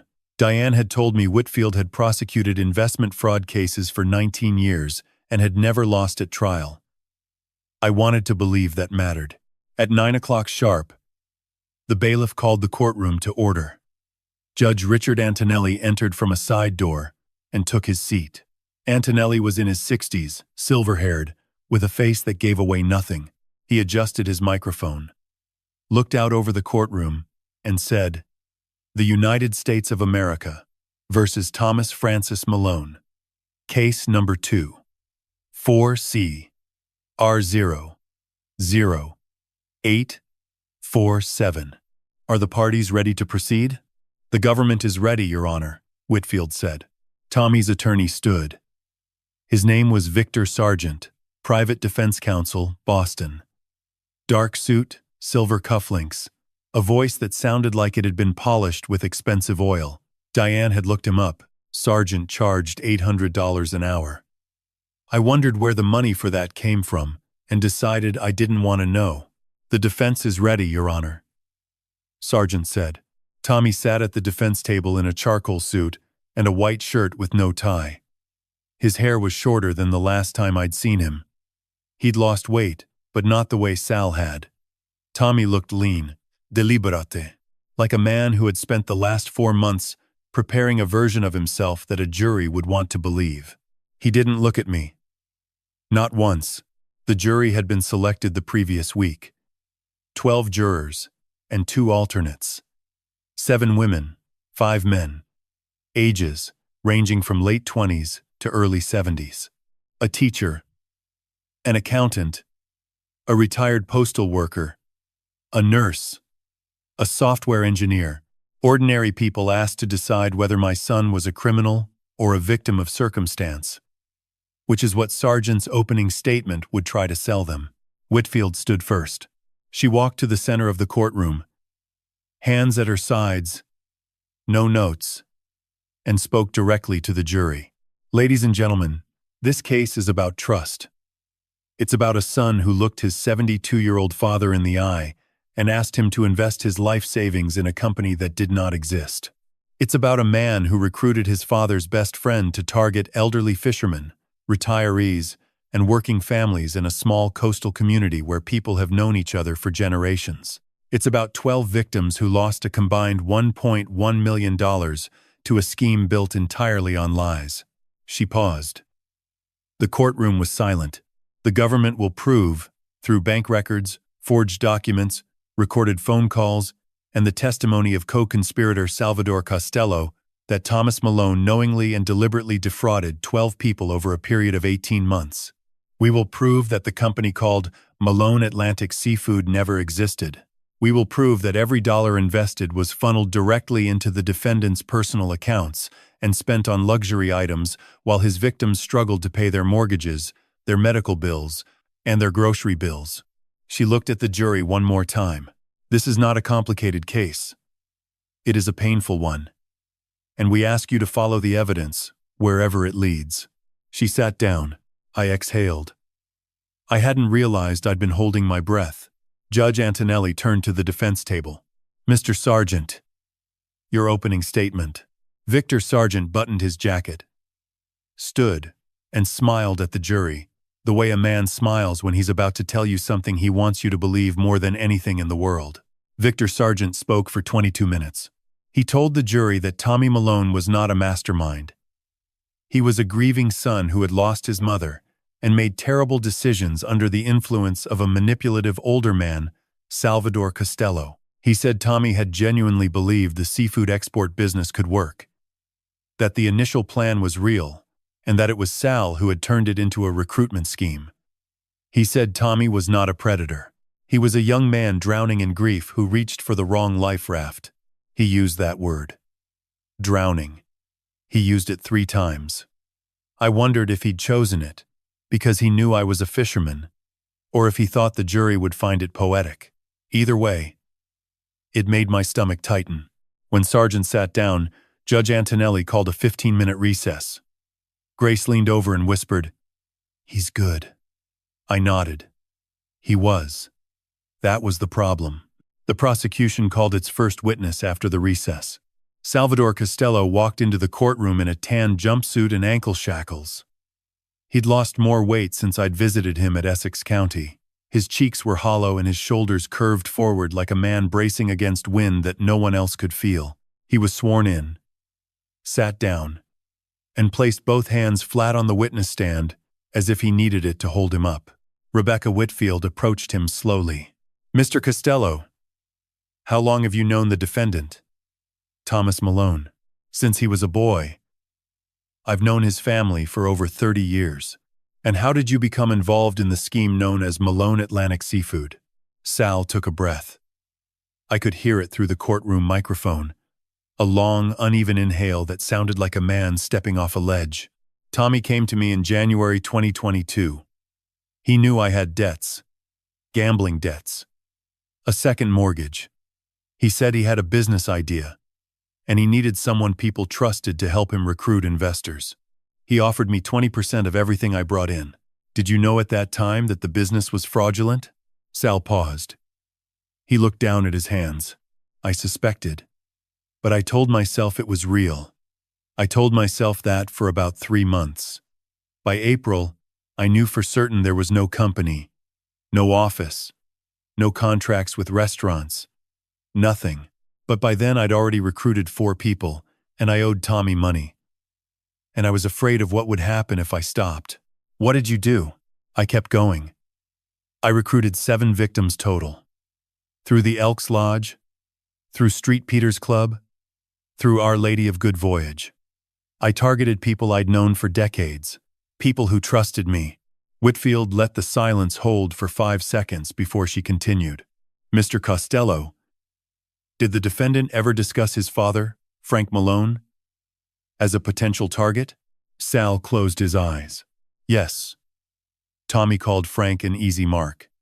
He said his father would invest whatever he asked because Frank trusted family above everything. He said, and I'm quoting directly, 'My old man would hand me the boat if I told him it was for Mom's memory.'" The courtroom shifted. I heard Rosa Ferreira draw a sharp breath behind me. Grace put her hand on my arm. I didn't move. I sat perfectly still and let the words land the way a wave lands against a hull, hard and cold, and all at once. "Did you attempt to stop the defendant from targeting his father?" "No," Sal said. "I didn't. And that's the thing I'll carry for the rest of my life." Sargent's cross-examination lasted 40 minutes. He pressed Sal on his gambling debts, his motivations, his credibility as a witness who had taken a plea deal in exchange for reduced sentencing. He suggested that Sal was the true architect of the scheme and that Tommy had been manipulated. Sal didn't waver. He answered every question the same way. Slowly, clearly, and with a steadiness that surprised me. The man I'd visited in jail 4 weeks earlier, trembling and gray, was gone. In his place was someone who had decided that the truth was the only thing he had left to give. "Mr. Costello," Sargent said, leaning against the podium, "isn't it true that you are testifying today solely to reduce your own prison sentence?" Sal looked at the jury. "I'm testifying because 12 people lost everything because of what I did. A reduced sentence doesn't give them their money back. It doesn't give Frank his son back. I'm here because it's the only right thing I've done in 3 years, and I know it's not enough." The courtroom was quiet. Sargent returned to his seat. He didn't ask another question. The prosecution's second witness was Special Agent Catherine Marsh. She walked the jury through the financial evidence with the precision of someone reading nautical charts, every coordinate exact, every line verified. She presented bank records showing the 3 transfers from Frank's accounts totaling $220,000. She showed wire transfers from 9 other victims routed through the same shell entity. She displayed the forged transfer of ownership document for the Beverly Ann. She played 2 of the recorded phone calls between Tommy and Sal. Tommy's voice clear and casual, as he discussed which retiree to approach next, how much to ask for, and when to push for a second investment. His voice filled the courtroom. My son's voice. Talking about people like they were numbers on a spreadsheet. Talking about me like I was a door that hadn't been locked. I looked at Tommy. For the first time since the trial began, he moved. He lowered his head and stared at the table. His attorney placed a hand on his shoulder. Tommy didn't shrug it off, but he didn't lean into it either. He just sat there, head down, while his own voice echoed off the walls of a federal courtroom and told the world exactly who he was. Grace squeezed my arm once. I kept my eyes forward. The judge adjourned for the day at 4:17. I walked out of the courthouse into the September air and stood on the waterfront plaza, looking at Boston Harbor. The water was dark blue and restless, and the wind carried the smell of diesel and brine, and something else I couldn't name. Something that smelled like the space between knowing the truth and having to live with it. On the fourth day of trial, Rebecca Whitfield called me to the stand. I had rehearsed nothing. Diane had suggested I write notes. Grace had offered to help me organize my thoughts. I said no to both. I'd spent 40 years on the ocean reading weather by instinct, adjusting course by feel, knowing when to haul and when to wait. I wasn't going to read from a script about my own son. The bailiff swore me in. I placed my hand on the Bible and said the words, and then I sat down in the witness chair and looked out at the courtroom. The gallery was full again. Rosa Ferreira, with her rosary. Arthur Briggs in his mismatched tie. Dorothy Keenan, still alone, still keeping her secret from James. 9 victims watching me, waiting for me to say what they couldn't. Tommy sat at the defense table 12 feet away. He was looking at me. For the first time since the trial started, he was looking directly at me.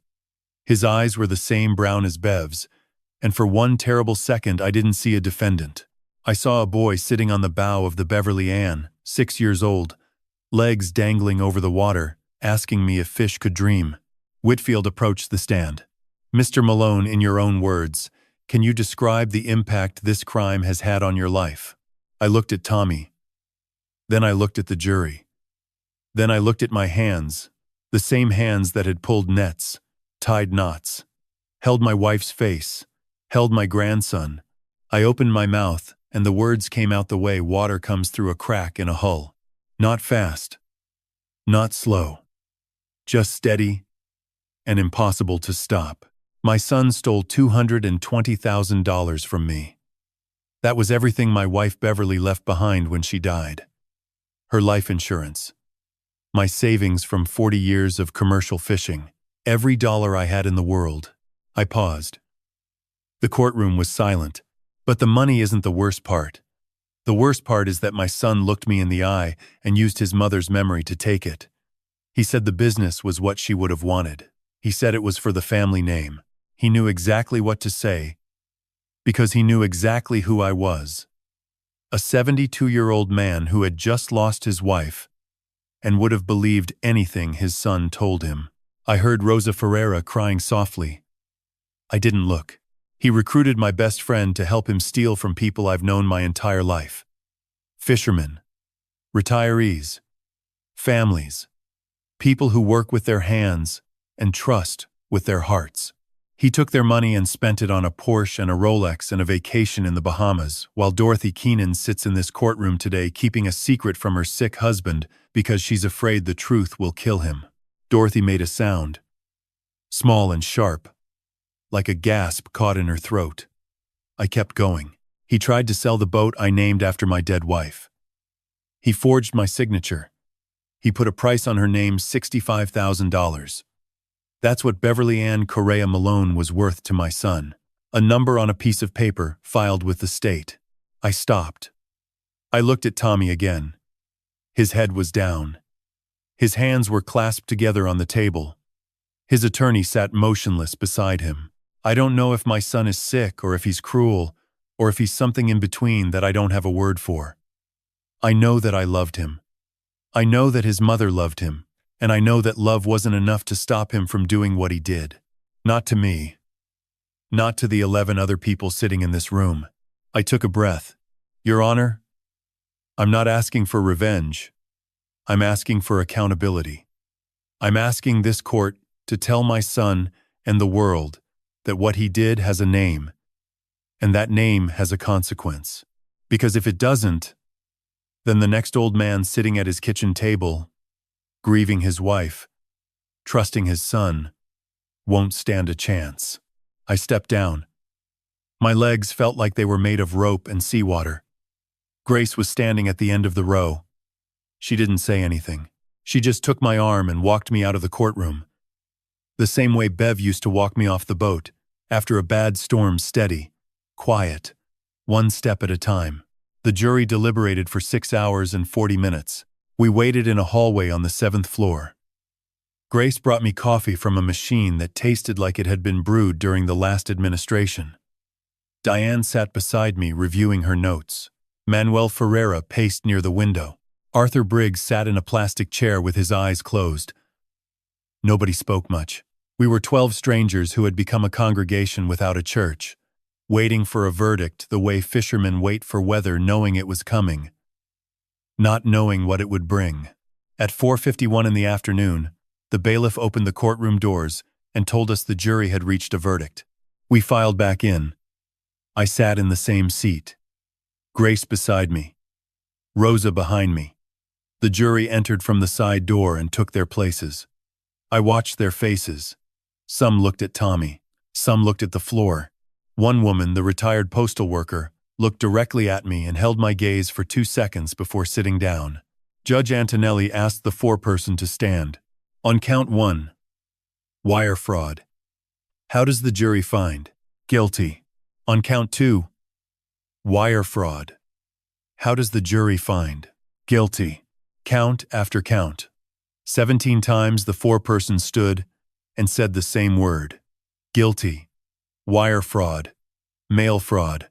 Identity theft. Forgery. Conspiracy. 17 counts. 17 verdicts. Each one landing in the courtroom like a stone dropped into deep water. Tommy didn't move. He sat with his hands folded, his head slightly bowed, his eyes fixed on the table.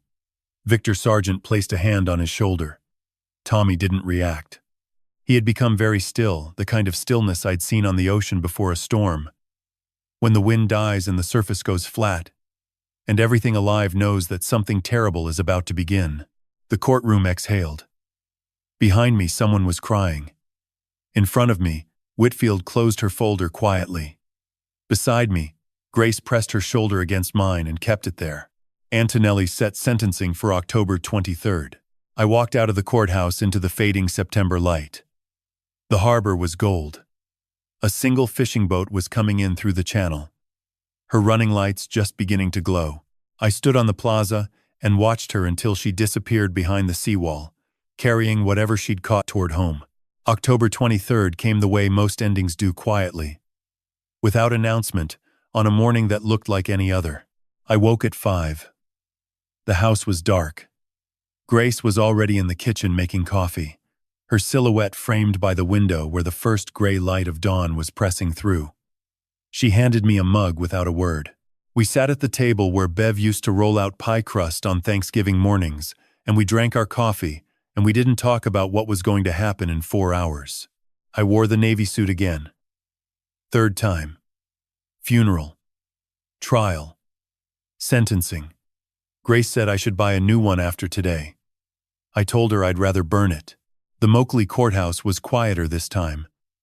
The gallery held fewer people. Rosa Ferreira was there. Manuel was not. He'd told Diane he couldn't sit through it again. Arthur Briggs came. Same flannel shirt, different tie, still mismatched. Dorothy Keenan had stopped coming after the verdict. She'd sent a letter to the court instead.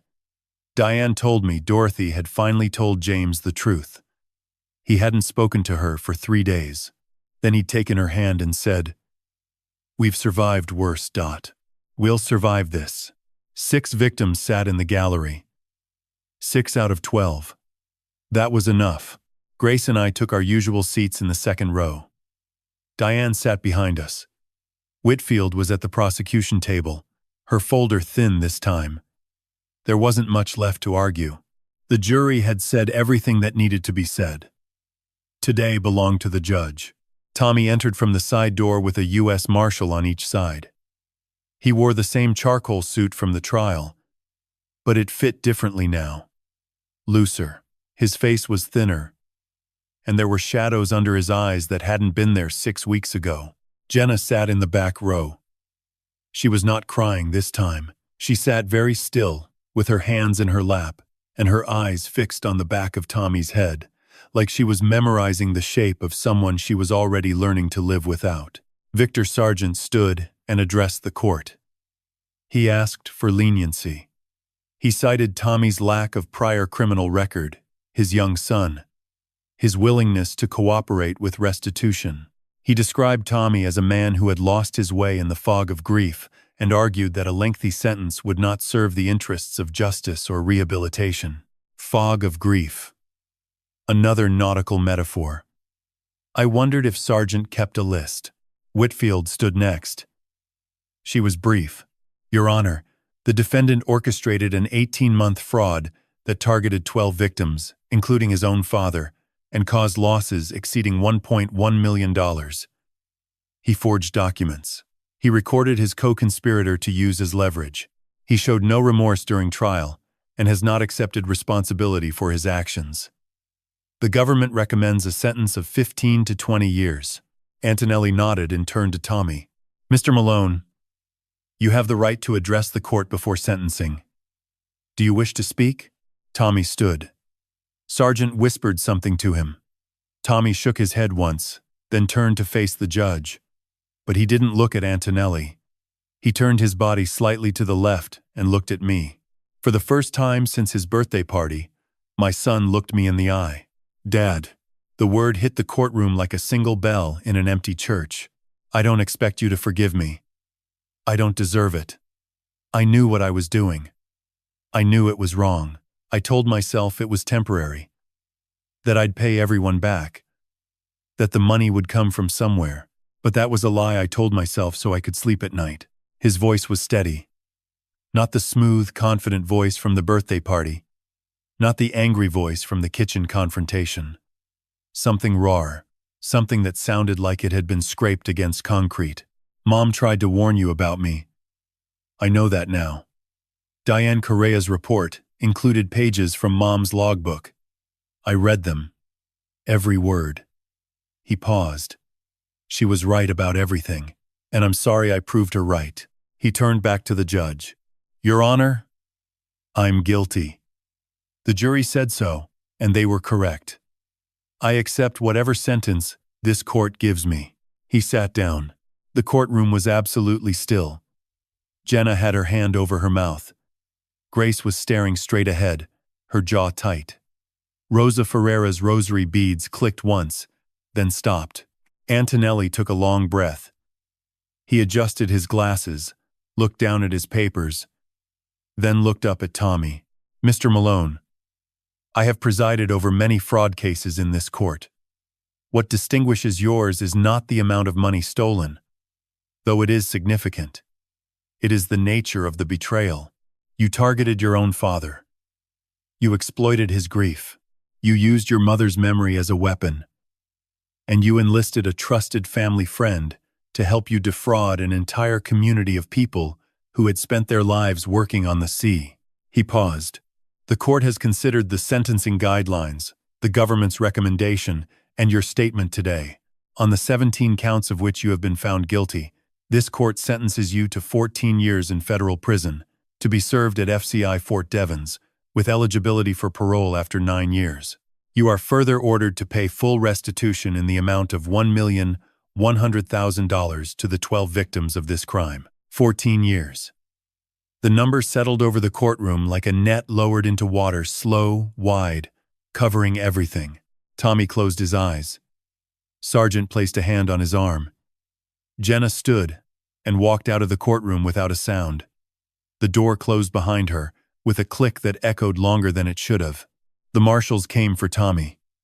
He stood, and as they led him toward the side door, he stopped. He turned one last time and looked at me across the courtroom. He didn't speak. He didn't mouth any words. He just looked at me with Bev's brown eyes. And I looked back with mine. And the distance between us was 12 feet and 14 years, and a lifetime of things that couldn't be unsaid. Then the door closed, and he was gone. Grace took my hand. We sat there for a long time after the courtroom emptied. The fluorescent lights hummed. The seal of the United States District Court hung on the wall, round and gold and final. "Let's go home, Dad," Grace said. I nodded. But I didn't stand up right away. I sat there for one more minute, looking at the empty chair where my son had been. And I thought about a boy on the bow of a fishing boat, 6 years old, legs dangling, asking me if fish could dream. I never did answer that question. Winter came early that year. By November, the harbor was gray every morning, and the wind off the Atlantic carried the kind of cold that doesn't ask permission. It just arrives and stays. I'd wake at 5, same as always, and stand at the kitchen window with my coffee, watching the boats rock in their slips. The Beverly Ann was still there. Still mine. The forgery claim had been upheld in October, 2 days before Tommy's sentencing. The Division of Marine Fisheries voided the transfer permanently. Nobody was taking Bev's name off that hull. Not while I was breathing. Jenna filed for divorce on November 14th. Grace told me. I didn't call Jenna. She didn't call me. There was nothing left between us that words could fix. She put the house on the market to cover Tommy's legal fees, packed 2 suitcases, and moved to her mother's place in Quincy. She left Leo with me. Not permanently. Not officially. She called it temporary arrangement while I figure things out. But when she dropped him off on a Sunday evening with a backpack, a stuffed whale named Captain, and a pair of rain boots 2 sizes too big, she held him for a long time in the driveway. She kissed his forehead 3 times. Then she looked at me over his head and said, "He loves the water, Frank." Just like her. She meant Bev. I knew she meant Bev. Leo moved into the guest room that Grace had been using. Grace went back to her Coast Guard station in Boston, but came home every other weekend. She hung a map of the ocean on Leo's wall and taught him to name the currents, the Gulf Stream, the Labrador, the North Atlantic Drift. He memorized them the way other kids memorized dinosaurs. At night, he'd point to the map and say, "Grandpa, where did you fish today?" And I'd point to a spot off the coast and make up a story about what we caught, and he'd fall asleep holding Captain the Whale with his mouth open and his hair still smelling like salt air because I'd taken him to the harbor after school. I took him to the Beverly Ann every Saturday. He was too small to help with anything real, but I gave him jobs anyway. Coil the bowline, wipe down the compass glass, count the life jackets. He did each one with the seriousness of a surgeon, his small hands working slowly, his face tight with concentration. Once, he stood at the helm and put both hands on the wheel and said, "Grandpa, I'm the captain now." I said, "Yes, you are." He didn't know his father was in federal prison. Jenna and I had agreed on that. We told him Daddy was working far away and couldn't come home for a while. He accepted it the way children accept most things adults tell them completely. Because they haven't yet learned that the people they love are capable of lying. In December, I began writing. Not the victim impact statement. I'd already filed that. This was something different. I sat at the kitchen table every night after Leo went to bed, and I wrote the story down. All of it. From the beginning. The Sunday afternoon Tommy came to me with the brochure. The 3 transfers. Ray Machado's letter. Bev's logbook. The birthday party. And the sealed envelope. Diane's investigation. The restaurants in Boston that had never heard of Malone Atlantic seafood. Sal's phone call from jail. The trial. The verdict. The sentencing. Tommy's voice saying Dad in a courtroom full of strangers. I wrote it in longhand on yellow legal pads, the same kind Agent Ferraro had used during my FBI interview. I filled 14 pads over 3 months. My handwriting got worse as the weeks went on, but the words got clearer. Writing was like hauling a net. You don't know what you've caught until you bring it to the surface. Diane read the first draft in March.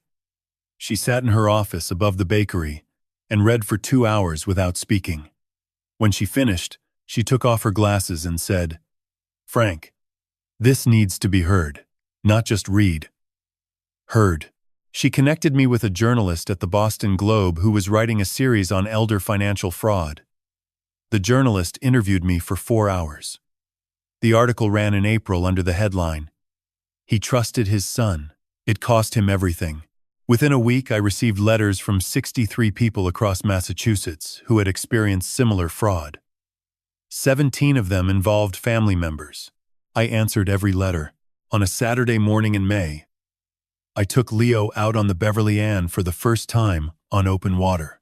Grace came with us. She handled the stern lines while I motored out past the breakwater, past 10-Pound Island, past the spot where I'd fished with Sal for 26 years. The ocean was calm and blue, the kind of blue that doesn't exist anywhere on land. Leo sat on the bench behind the helm wearing a life jacket that came up to his ears and a Red Sox cap that kept sliding over his eyes. He was grinning so wide I could count his missing teeth. We anchored a mile offshore. Grace cut the engine. The silence was enormous, just the water against the hull, the wind in the rigging, and a boy's voice asking, "Grandpa, can you teach me to fish?" I looked at him. 5 years old. Bev's eyes. Tommy's chin. A stuffed whale under one arm and a fishing rod in the other that was taller than he was. "Yeah, buddy," I said. "I can teach you to fish." I showed him how to hold the rod, how to cast, how to wait. He threw his line out and it went maybe 15 feet before the wind caught it and dragged it sideways, and he laughed the kind of laugh that has no memory and no fear and no knowledge of what the adults around him have been carrying for the past 2 years. Grace sat on the bow with her face turned toward the sun, and for a moment she looked so much like Bev that my chest ached. The water moved beneath us. The Beverly Ann rocked gently, and somewhere below the surface, in the cold, dark current where the fish run and the truth settles and the things we've lost go to rest, I felt something I hadn't felt in a very long time. Not forgiveness. I wasn't there yet. Maybe. I'd never get there. But something close. Something that felt like the ocean on a still morning, wide and deep and quiet. Holding everything. Letting nothing go. But making room somehow. For one more boat. One more line. One more cast into the blue. Leo's rod bent. "Grandpa. Grandpa, I got one." I put my hand over his and helped him hold on. "Easy," I said. "Nice and easy. Let him run a little. Then bring him home." He pulled. The line sang. The reel clicked. And together, we brought it in.